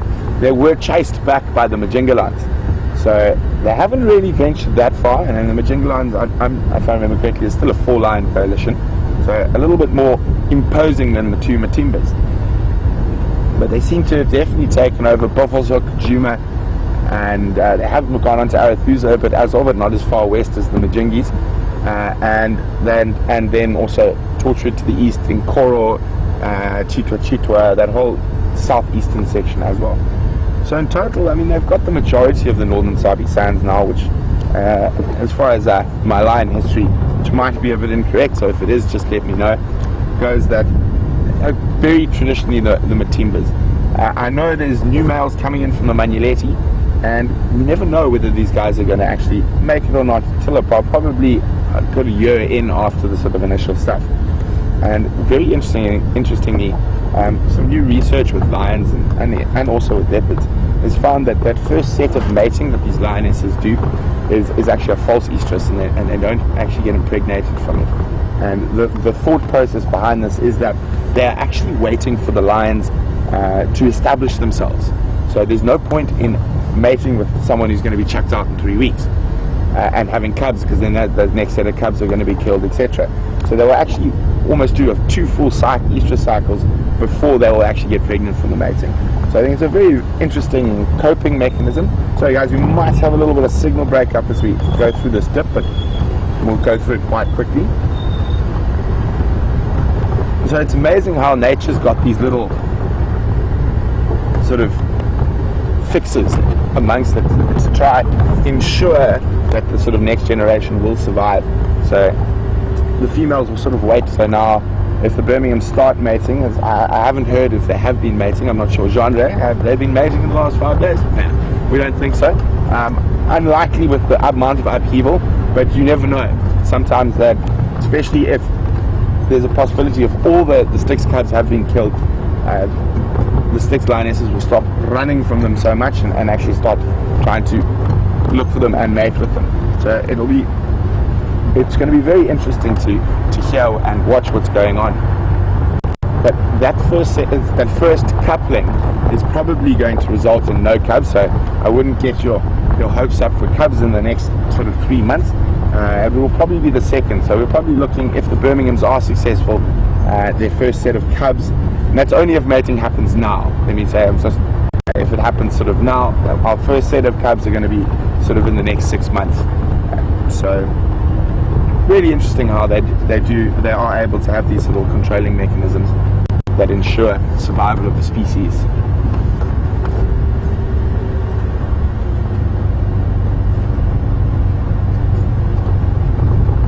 So, chatting about when we're going to have cubs, Janice from Wisconsin is wondering what is the gestation period of a lion.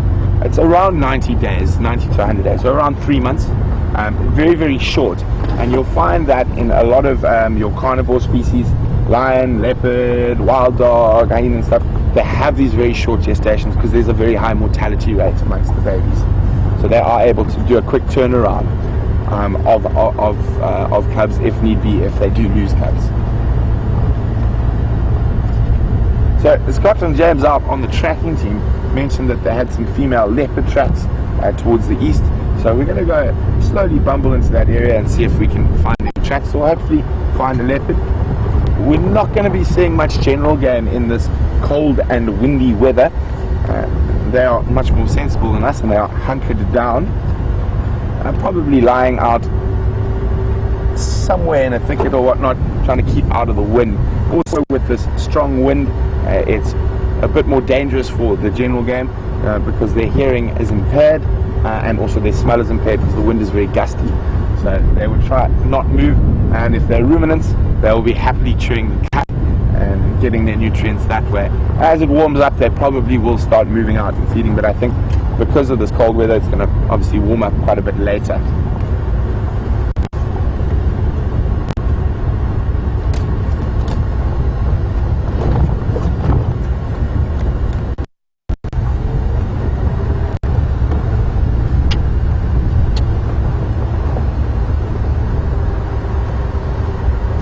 So we were just chatting about a bit of evolution and the animals that used to roam this land before us.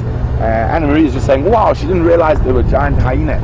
Strangely enough, Anna Marie, there were also running hyena or hunting hyena that were built far more slender, sort of much more similar to a wild dog, or even though they were hyenas and they were out-competed, they're obviously just one of those little failed branches on the evolutionary tree. But there were some incredible animals around in about that 500 to 200,000 years ago, and they have changed a lot. And strangely enough, the one who was there, seen it all, the impala, unchanged for 1.6 million years. Speaking of antelope, we've got what looks to be a kudu, or a nyala. I can't really see through the bush on the other side of this little drainage line. So we found one who's hungry enough to be out on the move. Oh, it looks like some nyala. Very fluffy nyala. And, well spotted genre. See, now they're in the drainage line. We're not getting a lot of that wind that you're getting up above on the crest, so a bit more protected, a bit warmer down here. Let's see. How's that there? A little group of waterbuck, and there's some nyala around. They're so fluffy, waterbuck. For me, out of all antelope species, they almost look like they're quite innocent. They're sort of very doe-eyed antelope with the freshly painted toilet seat on their bottoms.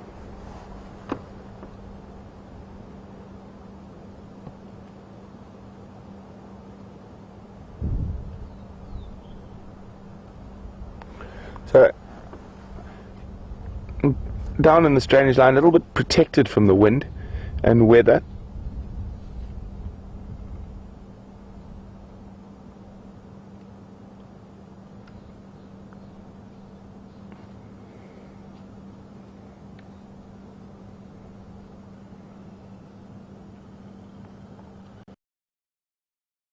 Left of that waterbuck as well, and the camouflage is working quite well.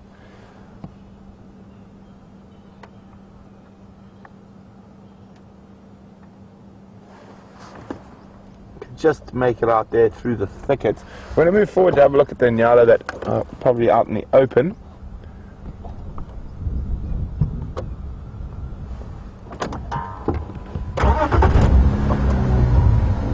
So I was hoping that the cold weather was over. Those of you who watch regularly realize I'm not a big fan of being cold. And the only time I can put up with being cold in the rain is when we're out here with the animals.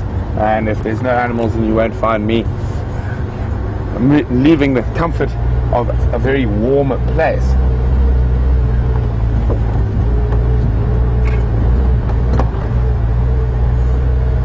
Okay, so we're just going to pop around. I think it's going to be the best view around this gardenia that the nyala are underneath.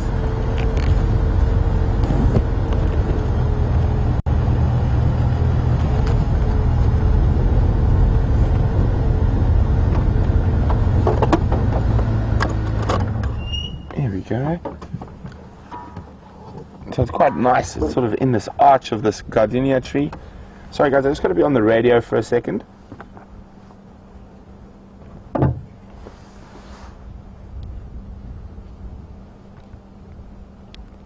Corvus coming.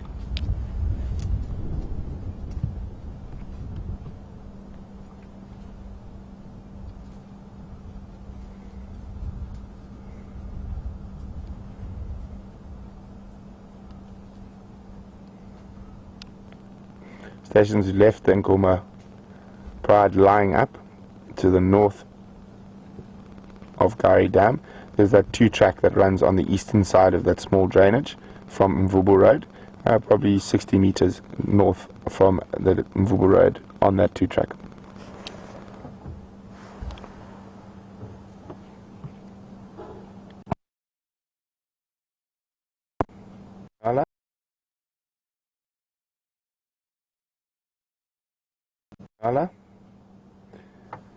And you can see that wonderful little chevron, that white across her nose. And there, if we have a look in her ears, we can see how many little ticks and whatnot are in there.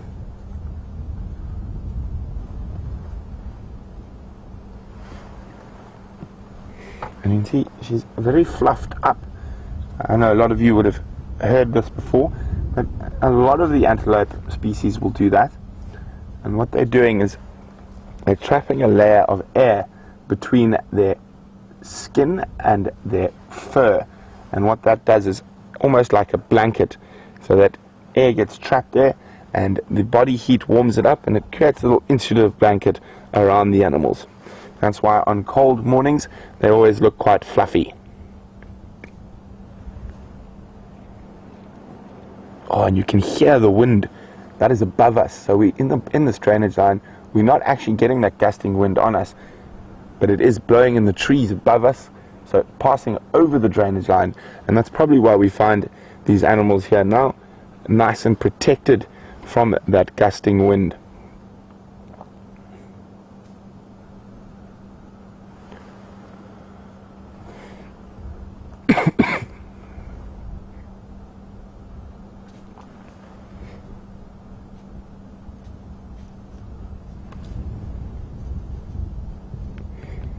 And nyala is a browser, so as we watch them feed on the ground,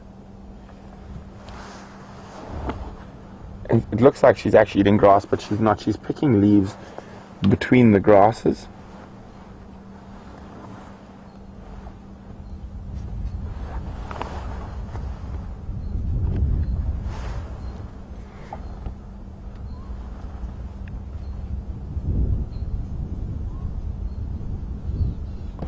So at this time of the year, obviously their feeding is going to be quite limited to what's around.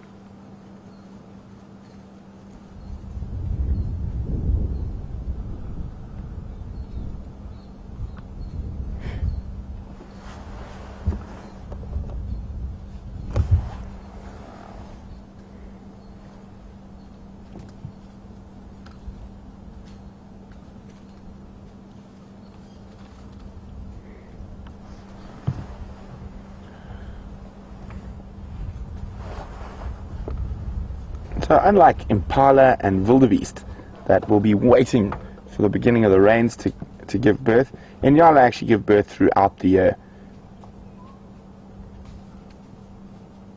And they do have peaks and troughs with the birthing, but generally they will give birth throughout the year. Let's just move forward a little bit.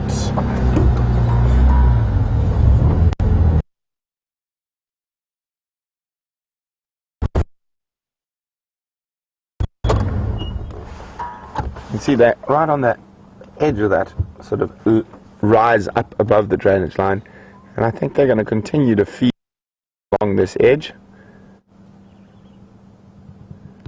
and we're going to leave them to do so and meander on, see what else we can find.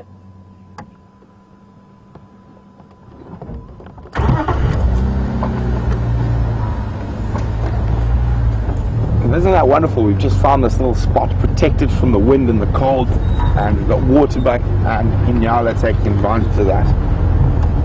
And you'll see now as we come up out of that, and I mean, look at that now. I mean, you can hear it, you can feel it. If you look at the trees around us, a gusting wind, and we've literally moved 5 meters.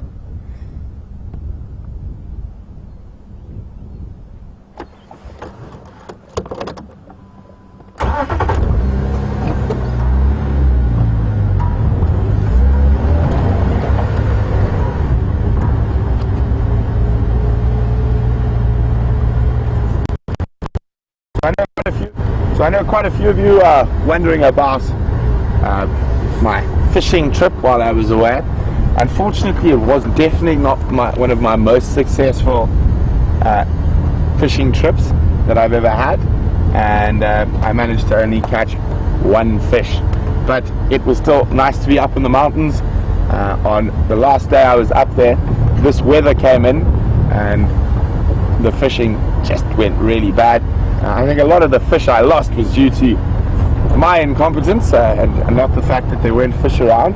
It's been a very long time since I fished for trout, and I've been doing quite a lot of fishing for saltwater fish on fly and whatnot, and out of pure habit over the last couple of years, I think this is probably the first time I fished for trout in about 8 years. I saw the trout come up and take it, and I struck like I was striking into a tarpon and just snapped the line. But anyway, I managed to catch 1 semi-decent size, probably about just over 2 pounds, and we actually brought that back with us, and we ate it for dinner last night. Well, Genre ate most of it. He likes fish. I like catching them. So it's a good combination there. Oh, it's cold in this wind. And I feel for the cameraman because they're sitting even higher in that wind. I've at least got my bottom half protected by the car. So tough guy is our cameraman.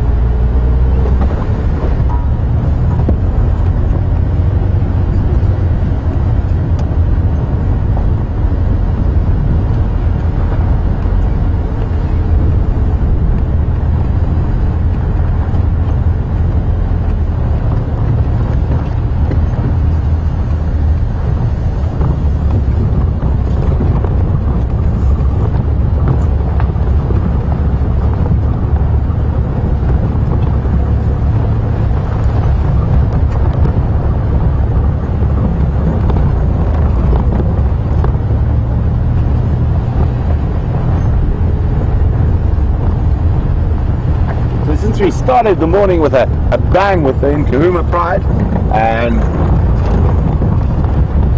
Thelma is just letting me know that it's Happy Cat Month in the USA, and she also noted that it's probably Happy Cat Month every month out here on Juma and Arathusa. And Thelma, I'd have to agree with you, it is definitely Happy Cat Month, if we can find them, of course, and we do try our best, but sometimes those happy cats are very sneaky cats.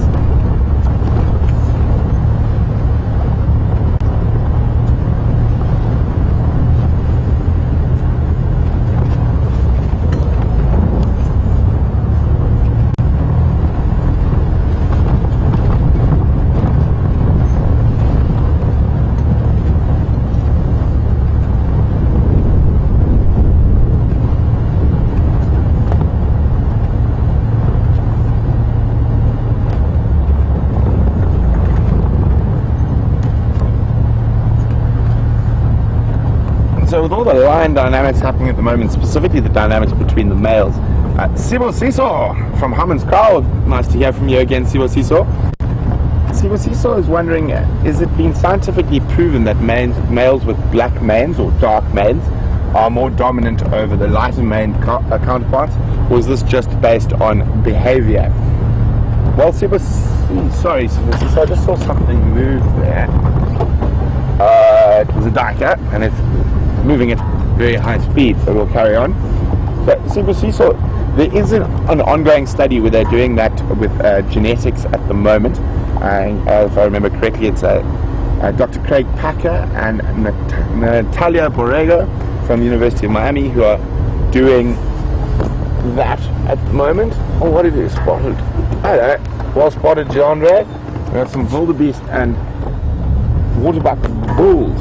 But carrying on there with that lion question, Sibo, is that so far in the initial studies, it does seem to be the case.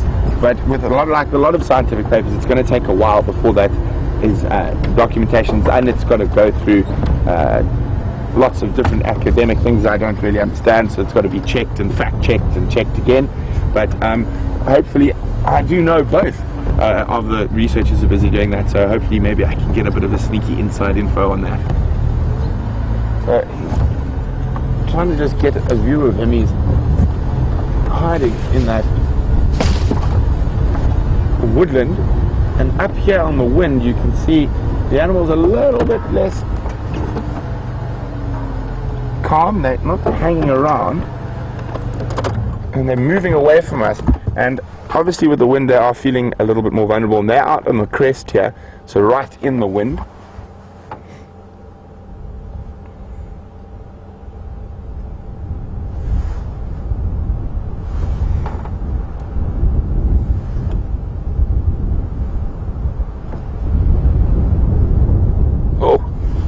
Hear that wind gusting.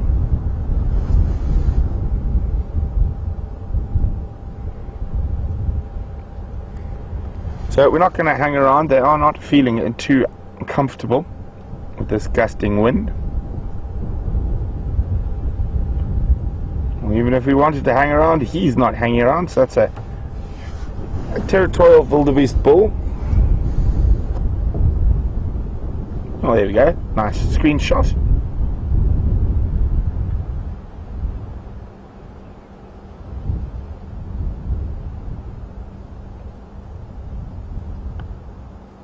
And then off he goes. So I just got a little update, and apparently the Matimba males have been found on Buffelshoek, not very far from the Djuma boundary, on a buffalo kill. So really, really interesting, that fact that one was south of the Sand River yesterday and is now already back up here, probably reunited with his coalition mate. And the Birminghams, from where the Matimbas are, or probably, I'm guessing 8-9 kilometers. But if the vultures start descending on there, there's a big chance the Birminghams will spot that and head off towards those Matimbas. So very interesting. And as I was saying earlier, it's by this sort of, the war is by no means over. I think it'll carry on in dribs and drabs, but the battle isn't by no means over, but the war has been won by the Birminghams for now. Who knows if new males from somewhere else might arrive, but at the moment it is looking like that the Birminghams have almost completely removed the Matimbas, but as I say that, they're back. So interesting times ahead, and hopefully if they do come to blows and to a battle, it happens on Djuma.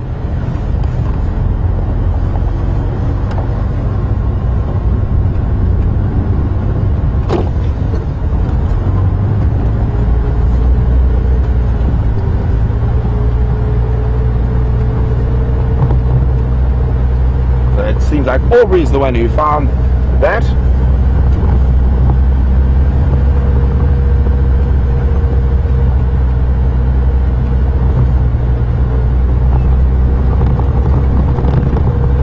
I'm just gonna give Scott and James a shot to see where they left those female leopard tracks.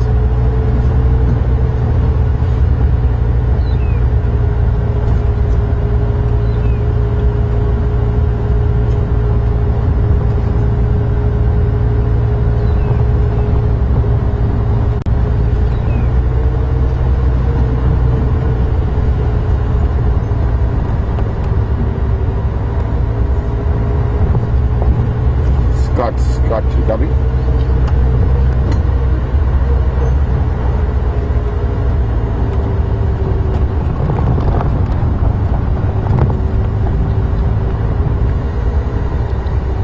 Scotty, where did you leave those Fuzzy and Go tracks?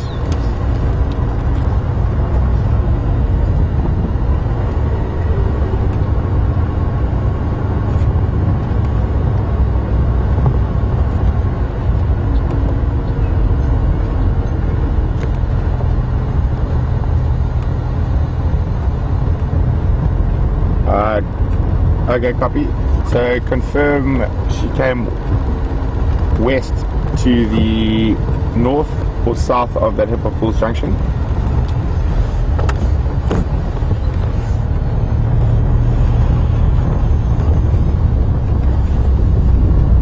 Lovely, thanks very much. Okay, so Scott says those tracks came into this block here about 200 meters, so probably they're heading west.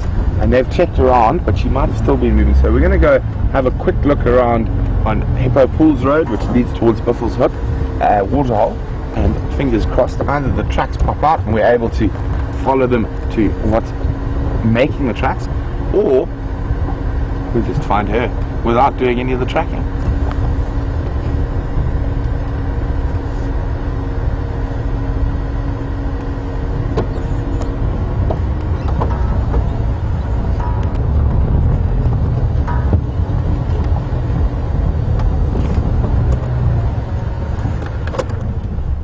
So while we continue to try to track this mystery female leopard, we're going to cross across to Jamie, who's with something a little bit similar to what we're looking for, but I'm not going to tell you who.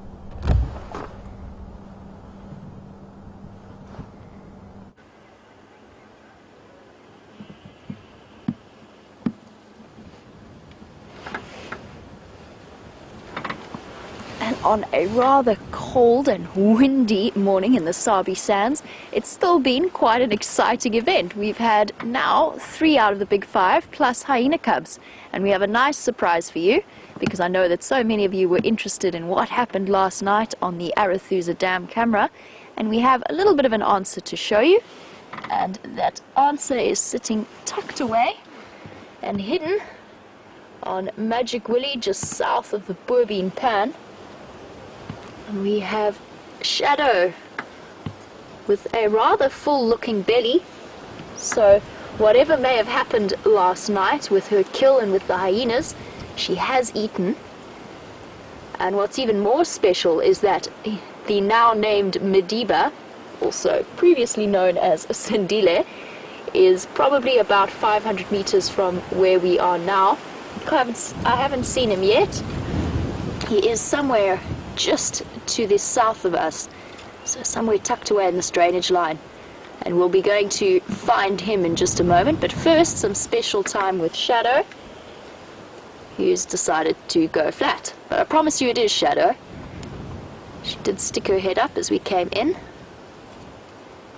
Now, for those of you who might be joining us and not too sure what I was talking about, we had reports that last night Shadow, and it would have been Shadow now that we've seen her and we can confirm it, killed a daker on the Arathusa Dam camera, went and fetched her year-old cub, or just older than a year now, whose name is Madiba, brought him back to the kill. Then there was some action with hyenas and nobody was quite sure if she'd lost her kill that she'd dragged under the lodge deck.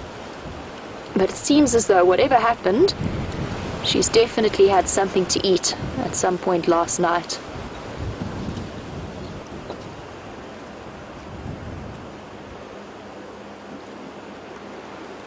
Now we're seeing more and more independence being shown by little Madiba. When I left, during the time that I was on leave, I was closely following the saga that was happening with Shadow. She was mating first with Tingana, then apparently with the Anderson male. And she left Madiba on his own for quite an extended period of time. And to me, that was the last thing I expected. Now, I know that just before I went on leave, a lot of people were asking, because we had that sighting where we were following Shadow and her cubs' tracks, and Tingana was following after them. And one of the questions was whether or not he would be following her in order to mate. And at that point, I said absolutely not. It would be far too soon for Shadow to be mating. And this is for me a first. I've never heard of a leopard mating so soon with a year-old cub. But apparently it does happen, because it did. And it did mean that Madiba was left on his own for quite a considerable period of time. I'm not sure how many days it was, but he was out on his own. And now you can see Shadow's decided to lie up here, and he's showing some independence and moving off into a different direction. Now, I'm just going to have a look around and see if maybe, as you can see, it's a very, very thick block. I'm just wondering if there's a way I can get in. I have to be very careful. There's a lot of young tamboti trees here, which we do not drive over. It does them. They're very, very important trees in terms of the ecosystem and keeping the soil together and protecting the grass layer, especially around these drainage lines. So I don't want to be driving over any of them. And unfortunately, I don't think that there is a way around to get a better visual, unless maybe I could creep. No, I don't think I can creep through the other side. We're just going to have to, at the moment, make do with a couple of spots. But great to see her, and a really nice way to do my first drive back at work, and we've had quite an exciting morning. Now, Madiba, or previously known as Sindile, and I'm still trying to wrap my brain around the name change. I think it's a brilliant name. Just have to get out of the habit of saying Sindile. He is, now I just have to think about the Arathusa geography for a moment. He is on Safari Donga South. So he's roughly in sort of that direction, probably about 500 meters or so. And we'll be heading off that way in a moment. He's somewhere tucked away in this drainage line. And we have the Arathusa guides to thank for finding him, and Mornay in particular. They located them a little bit earlier just as I came in. And I saw their tracks. They've actually done a lot of movement. So from last night, when they were hunting around the dam camera, they then made their way all the way east towards Parallel Road South and wandered up and down there and then came in this direction. And it could be that if the kill was stolen, I'm not sure what time of night it was last night, but if it was stolen, it could have been that she then had to go, Shadow then had to go and hunt for something different. I would love for her to look up, but I think that the night's activities have exhausted her.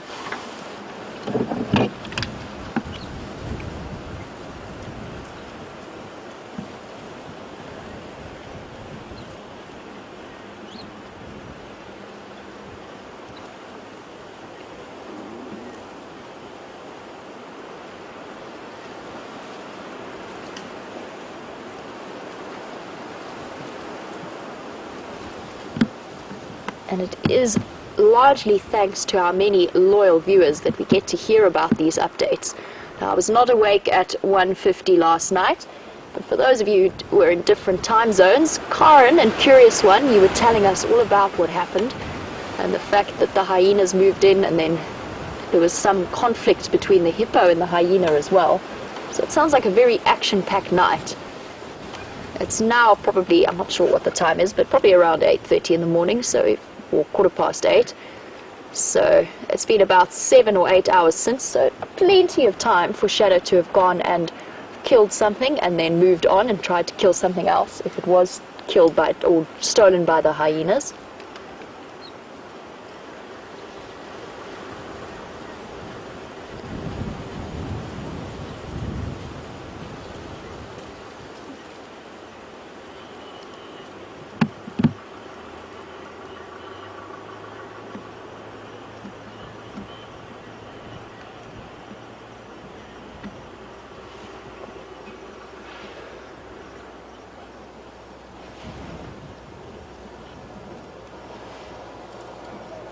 Now apparently, Ellen tells me that she did get to eat first before she went to go and fetch her cub, and I've just been listening to the off-roading sounds of other vehicles. So where I thought he was is actually not the case. He's just a little bit further behind me. I'm sure that's other vehicles coming into the sighting there. And we will move across in that direction a little bit later. But it's very, very close to us. It sounds like probably about 300 meters away from where we are now. So those are the vehicles that are going in towards Shadow's son.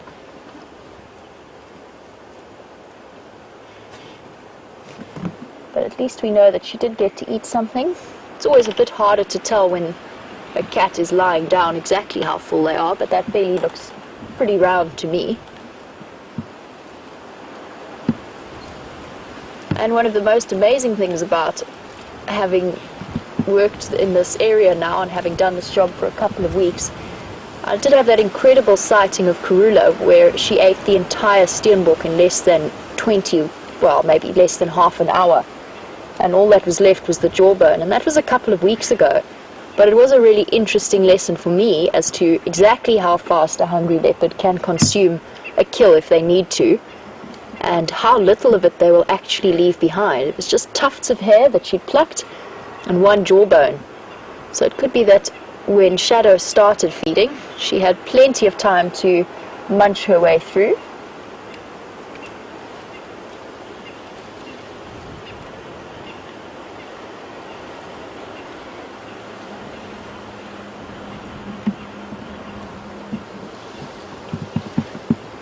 Now I just want to take a moment to listen to the Game Drive channel. They're telling me that he's up and about, and I just want to hear exactly where he's going. That would explain the off-roading sounds that I'm hearing. Now I'm going to see if maybe we can enter that sighting. It could be that he's coming towards us, so I just want to double check on the Game Drive channel first. But let's find out what's happening, and then let's go and see what Madiba has been up to, and if he is on his way here. Let's see. Great. Get a hold of the Game Drive channel. Find out what he's doing. Mornay for Jamie.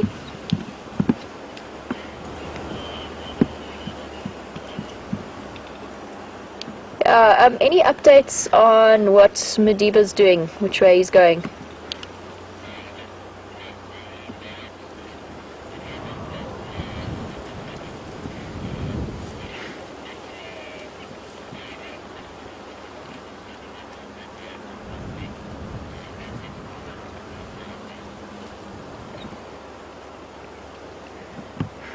Okay, copy, perfect, thank you. I'll be making my way there.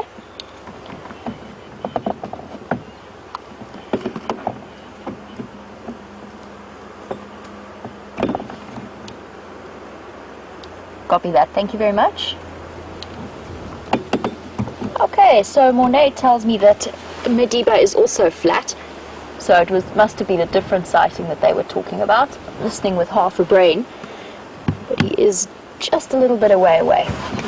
So, since Shadow is fairly flat, and I'm sure you're curious to see how Madiba's looking and if he is as full as his mother is, let's leave her for now. I don't think she's going anywhere anytime soon, and go and see if we can find that little cub, who happens to be probably one of my favorite leopards. He was the first one I tracked on foot while I was here, and I've got a little bit of a soft spot for him. I think he's a character.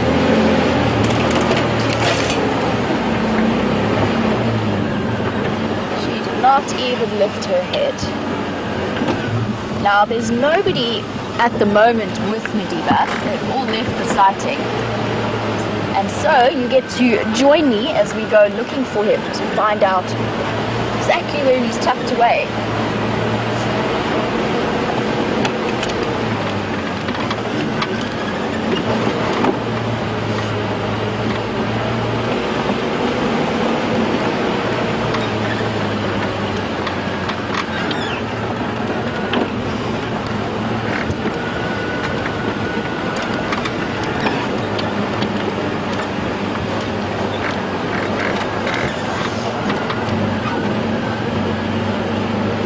I'm getting more and more background information about what went down last night in the Arethusa Dam camera.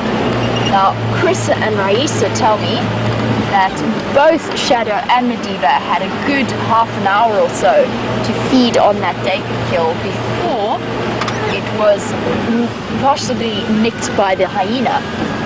So that's good. As I mentioned before, I've seen exactly how fast a hungry leopard can eat. Hopefully the hyenas didn't manage to steal too much of what was left. I'm hoping that the leopards got to enjoy as much of that daker as possible. And it's not uncommon for hyena to steal leopard kills. And I know that Anna Maria's commented about Shadow and the fact that the hyenas so often seem to steal poor Shadow's kills. And it is interesting, the fact, and I know it's been raised by many of the other presenters, the fact that Shadow doesn't hoist her kills or put them up in trees, as often as other leopards seem to. And that could well be why she is targeted in that way by hyenas. It's really, really important out here for a leopard, especially a female who's absolutely no match for a hyena, to make sure that that kill is up and out of the way. Why it is that Shadow doesn't do that, or doesn't seem to do that as often, I know she has done in the past, I really, really am not too sure. I don't know why it is that she seems to be so bad at doing that.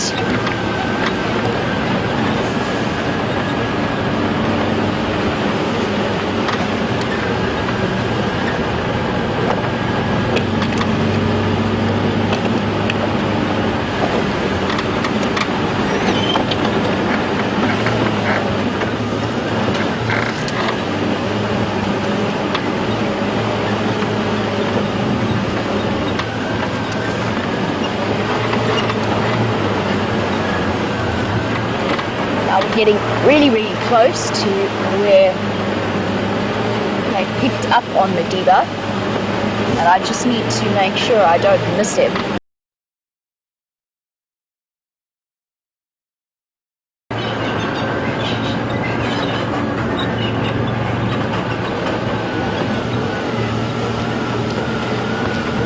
Apparently it was just by the pump house, which we've just passed. Where is he hiding?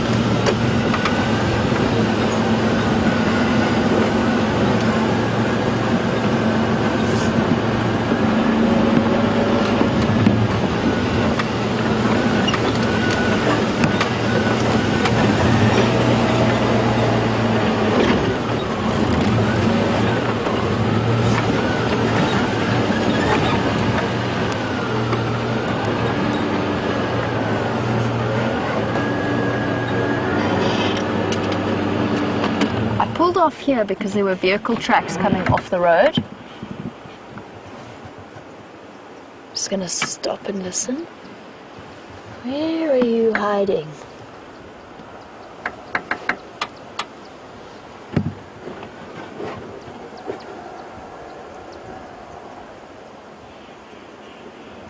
A game of hide and seek with little Madiba.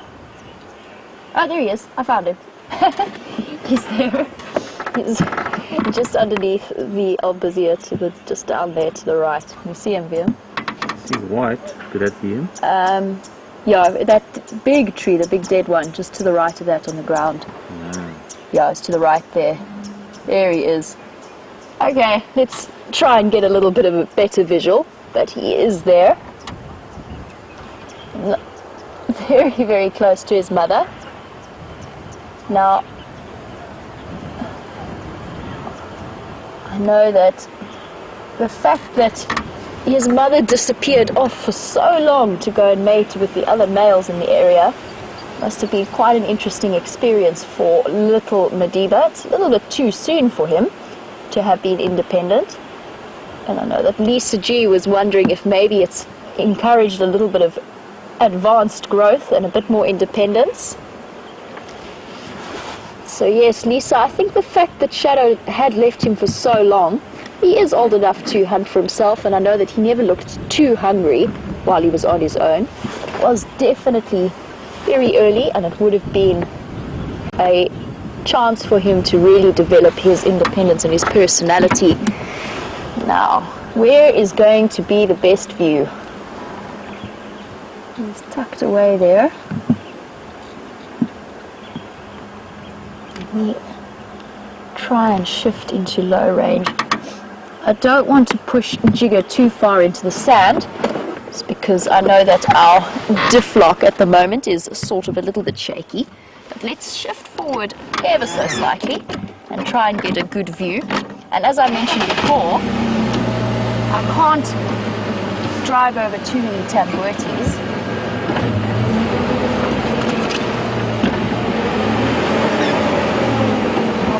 Stay in gear. I'm sure we can make it across this drainage line.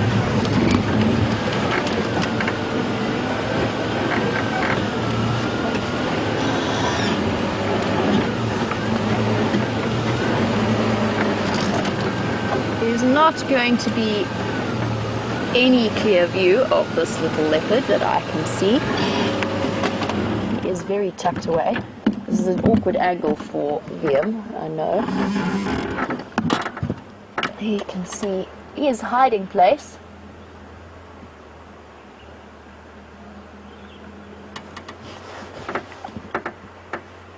And little Madiba is giving us a wonderful, good lesson into how well leopard camouflage works, which they do seem to be very good at every now and again.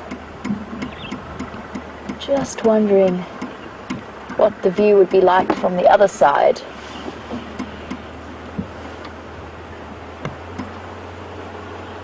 Just want to see, there's another vehicle approaching, but I think it's a tractor coming past. Not somebody trying to make their way into the sighting. Because if they are, they're going to find life a little bit tricky.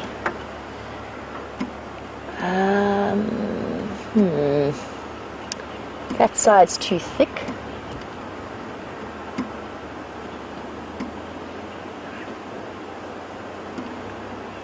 But great opportunity for us to know that both Shadow and her cub, Madiba, are safe and sound after the night's interesting activities. Sounds like they had quite the evening.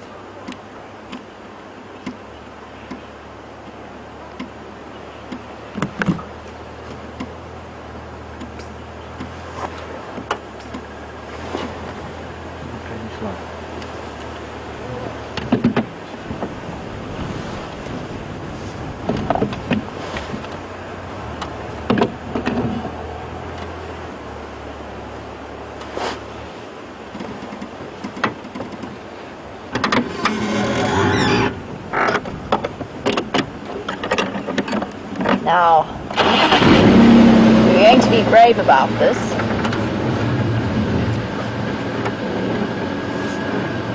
And make our way into this drainage line.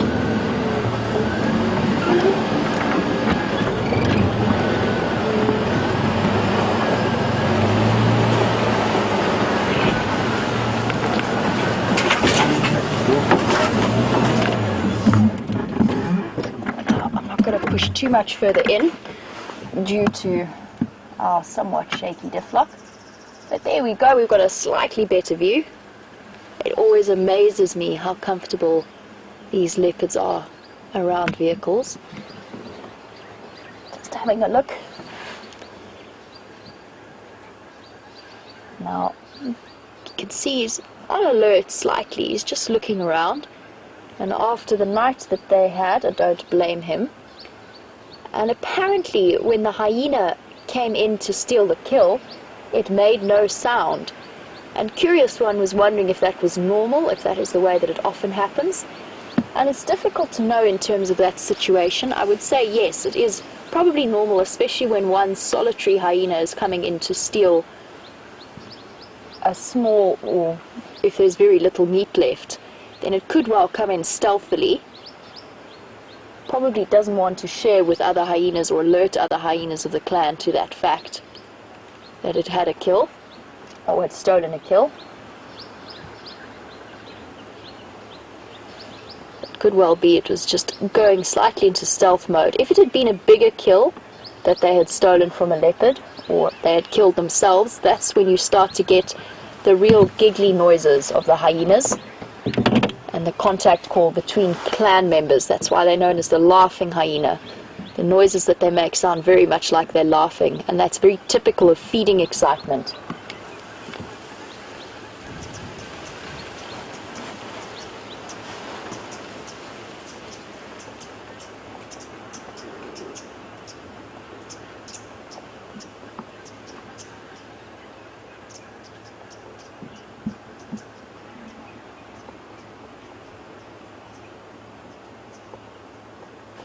At least we do have something of a view of what is probably, or who is probably, my favorite leopard. I think that's a decision I've made. I think he's going to be my favorite of the ones that I've seen so far, obviously. And it's so exciting to think that I've got so many other individuals to get to see and get to meet. I think my soft spot for him largely stems from the fact that he was the first leopard I tracked on foot here, and actually probably the leopard that I've seen the most while I've been working for WildEarth.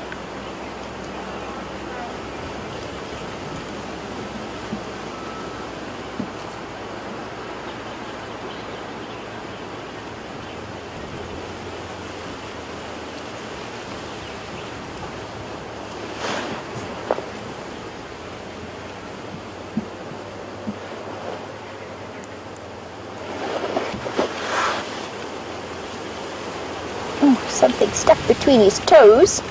That's what he's licking away.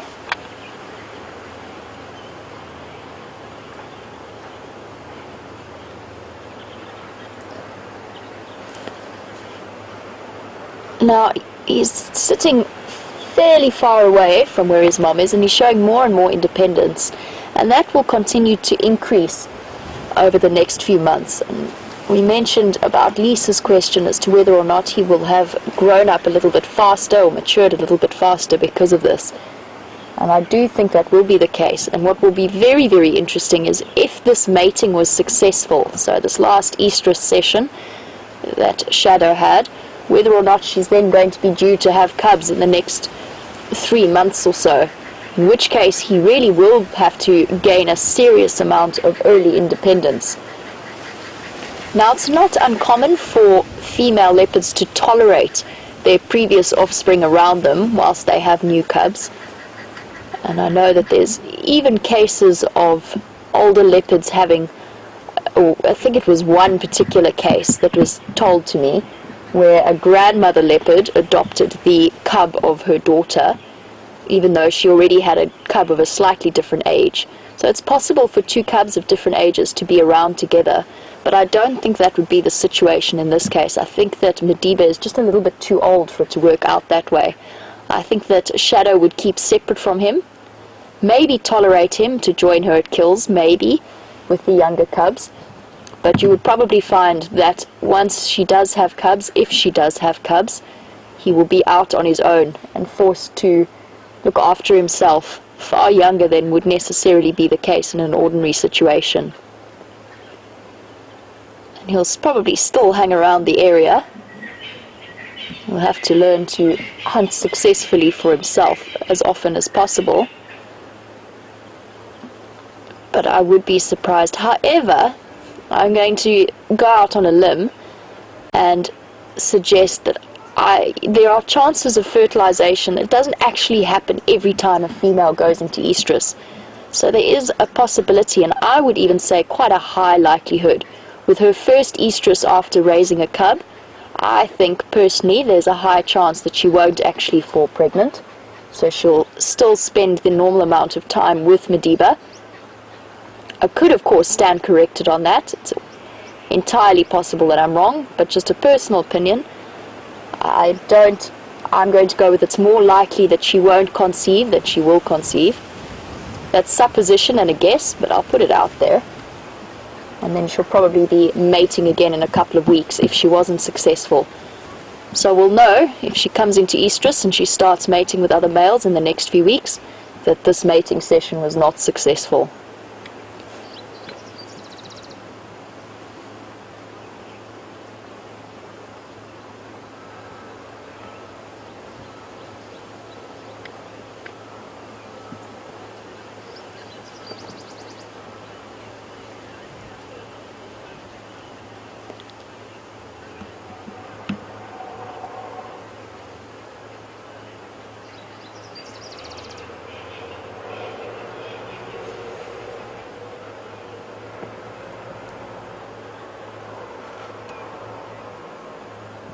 And as I mentioned before, if she does have if this is a successful mating and she does have cubs in the next 3 months, I don't think that he's going to go too far away from her. He's going to try and stay as close as possible and try and follow his mother to the kills.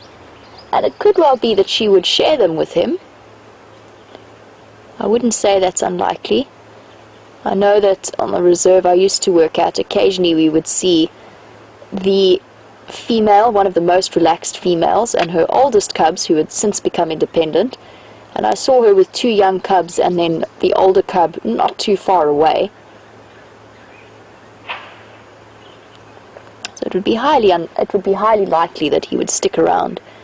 And the females do tend to be much more tolerant of their male offspring as opposed to their female offspring. So he has got that in his favor.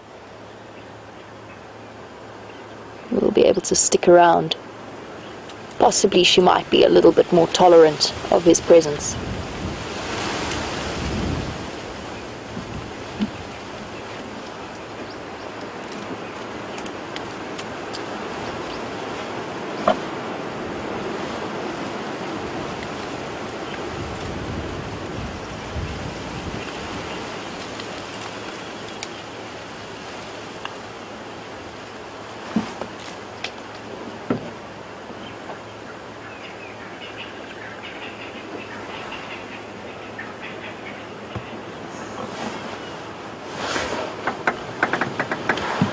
Now, what I have learnt in my experiences of tracking this particular leopard is that the best place to start looking for him is usually on a termite mound. And I know that Lisa, good morning, welcome to the Sunrise Safari. I hope that you are enjoying it as much as I'm enjoying my first drive back. Now, I know that Lisa's mentioned that he's very often either out in the open or most often up on a termite mound. And that's definitely where I always start when I go looking for him. And at the moment he's tucked away in quite a thick drainage line. Now I will say that most of my leopard sightings in my life have been in an area like this with the leopard on the ground tucked away. But Sindile does seem to be the exception to that rule. And probably he's starting to feel a bit more secure. I think he likes the termite mounds because it gives him a nice view of whatever's been coming his way. And I think he's starting to feel a bit more secure. But it could also be that this wind and this weather is what's put him close to a drainage line. He's tucked away to hide away from this cold, and also the fact that with this wind his senses are a little bit compromised. He might be feeling a little bit nervous and wanting to be hidden away in the thickest undergrowth he can find. That being said, I have seen him in a couple of drainage lines before, underneath tambuti trees or tucked away in this way. And there was one particular sighting where I actually left him a couple of weeks ago, tucked in basically just a monkey orange thicket. So I think it could be that it's slightly biased, the fact that we often see him on termite mounds or open areas, because it's just that little bit easier to find them when they are on termite mounds or open areas. I do think he does favor them, but there's probably a slight bias there, because it's easier to track and find them when they're in those kinds of places. It gets a little bit more tricky when you're looking in a drainage line like this one. And you will have seen as we drove in and we sort of had to really struggle and look to find him. And if he'd been in a slightly thicker area, we probably wouldn't have.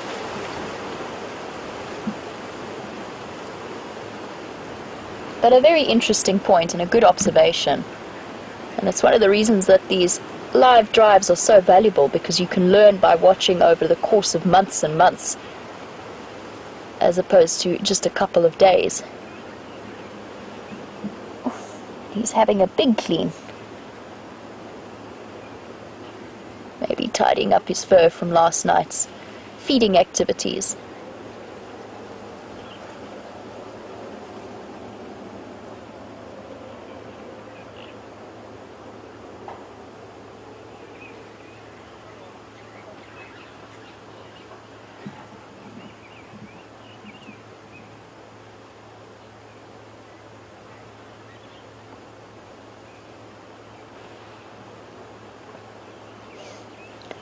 And he really is a very good looking leopard. I think he's going to be absolutely breathtaking when he's reached his adult size. And already he's looking like he's grown in the 2 weeks that I haven't seen him. I noticed when I was following him just before I went on leave that he's already developing that dewlap flap of skin in the front. and getting a powerful neck and shoulders. I think he's going to be quite a big boy.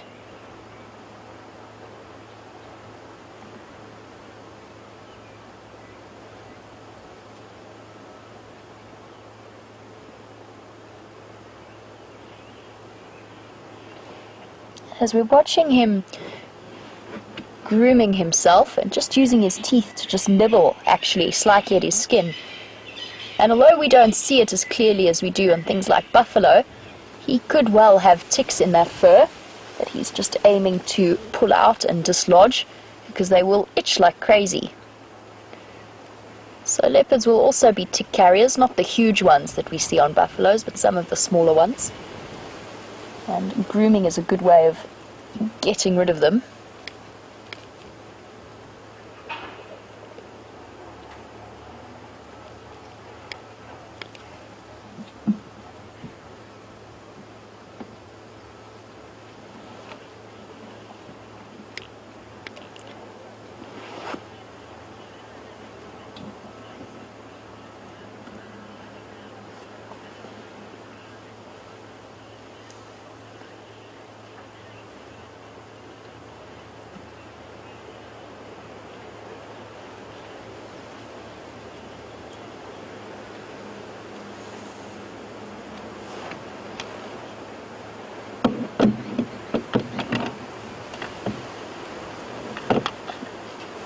Spending a special time with little Madiba, or not so little Madiba anymore.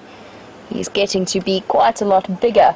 Now, I know that everybody's a little bit concerned about what the future holds for him, especially if he does have to gain independence a little bit longer.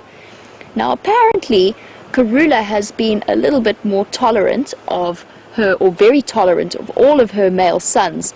Now Shadow is Karula's daughter, so hopefully that is what she's going to do, or that kind of behavior she's going to show Madiba over the next few months. She'll hopefully take after her mother and give him a little bit of a head start in life, even if she does have a new set of cubs.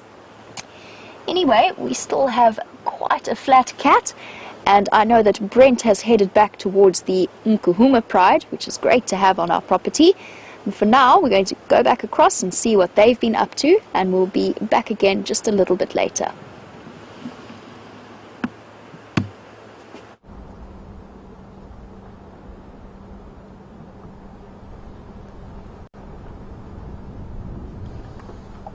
Welcome back, everyone. As you can see, very little has changed here with the Nkuhumas.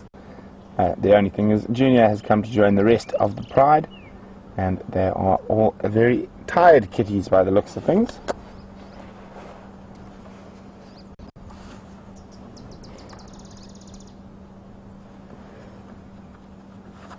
So we did manage to find some of an update about those female tracks, that leopard tracks we're looking at. They do look like it was possibly Karula, but unfortunately they went into a very thick drainage section, and we weren't able to follow any further. But also I got some more very interesting updates from the other guides while we were away, to do with lions. And since we're sitting with lions, I think it's quite appropriate we chat about them for a little bit. So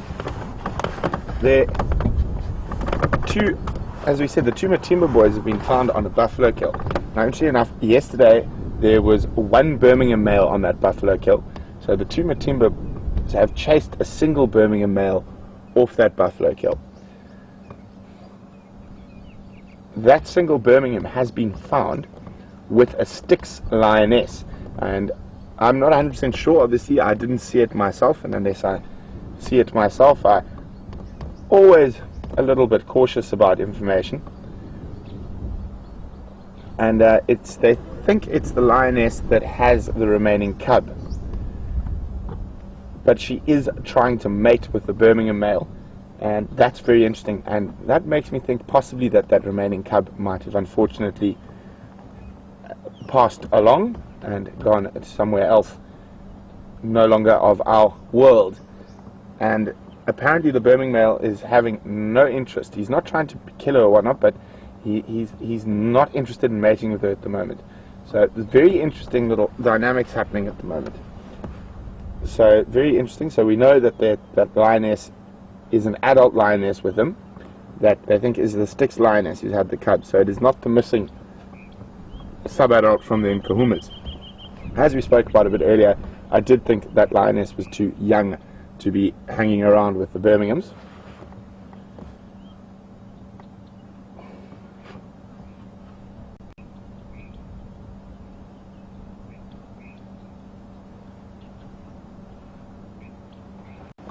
Very comfy lions. It's quite a good spot for them to rest up. There is a possibility of animals as it warms up heading down towards the waterhole.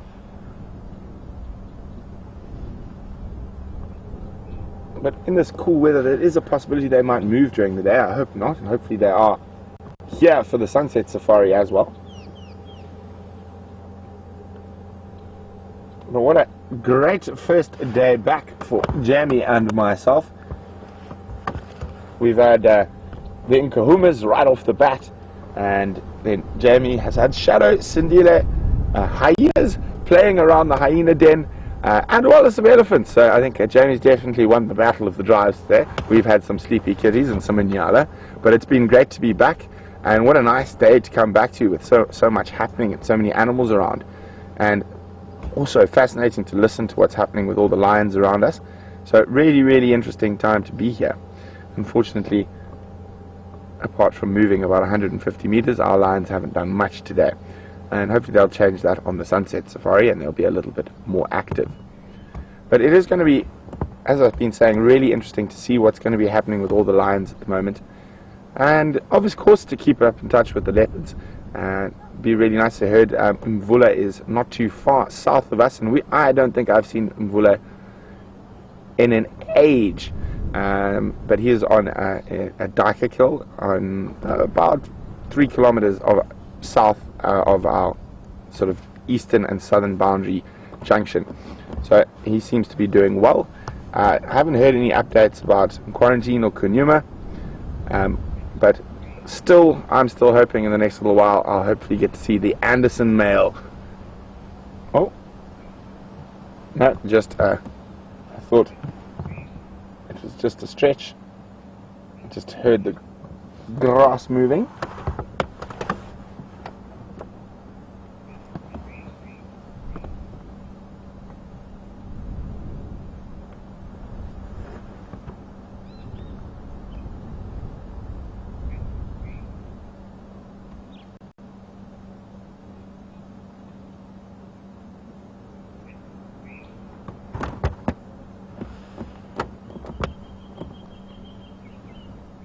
There we go, and Junior's got his head up a little bit, and we can see how he's starting to get a bit older, and you can see the darkening of his mane happening. Now normally at this age he would have left the pride, not always, but normally, but possibly because of all this turmoil at the moment, he's found a gap to hang around with him a bit longer. When we can see his belly, I'm pretty sure he would have eaten the majority of that zebra last night, being so much physically bigger and dominant over the females. It will definitely be sad to see him move along his way when his time comes.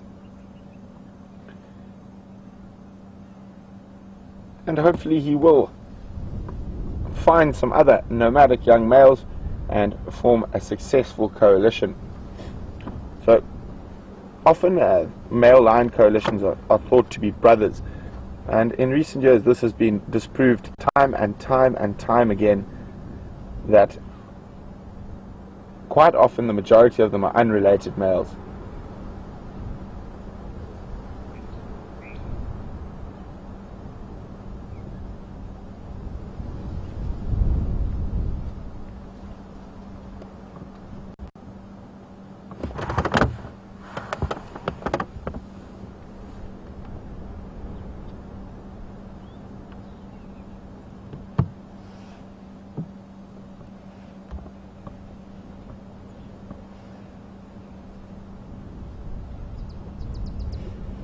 So chatting about male lion coalitions, Blair is wondering, and she said she's heard some guides say that there's no dominance between the different coalition members, and others say there is. Is this just a different opinion?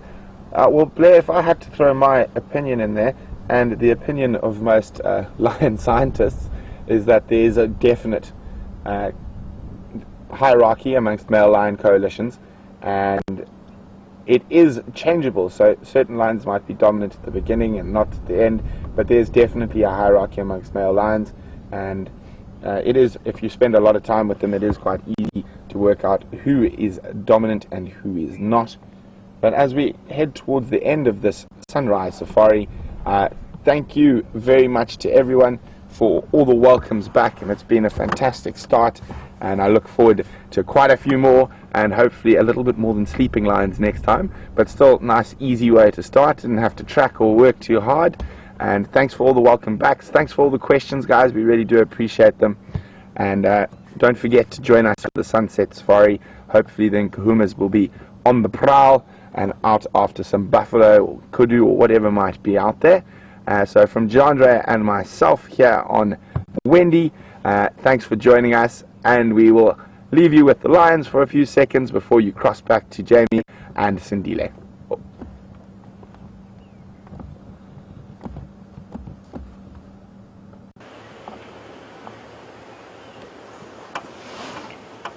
Welcome back, and thank you for joining me on my first Safari Live drive back in business.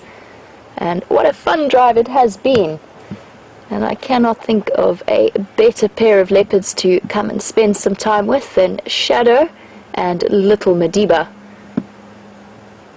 Definitely great to be able to follow up on them after the dramas of last night and what was happening around the Arathusa Dam camera.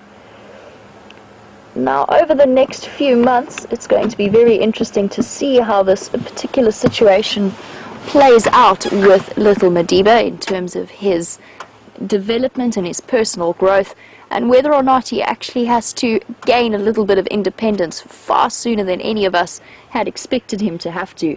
And I know that I personally, while I was on leave, was desperately following the story of how long Shadow had left poor old Madiba on his own while she was off on her various relations with the different males of the area.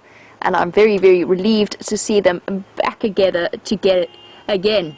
So definitely be following up with these guys this afternoon on the Sunset Safari.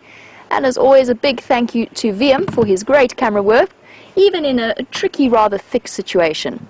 And for now, I'm going to say a big goodbye and thank you to you all, and of course a big thank you to Nikki and Tara in FC, and Eugene for his technical genius, and I will see you tomorrow this afternoon for the Sunset Safari. Cheers for now.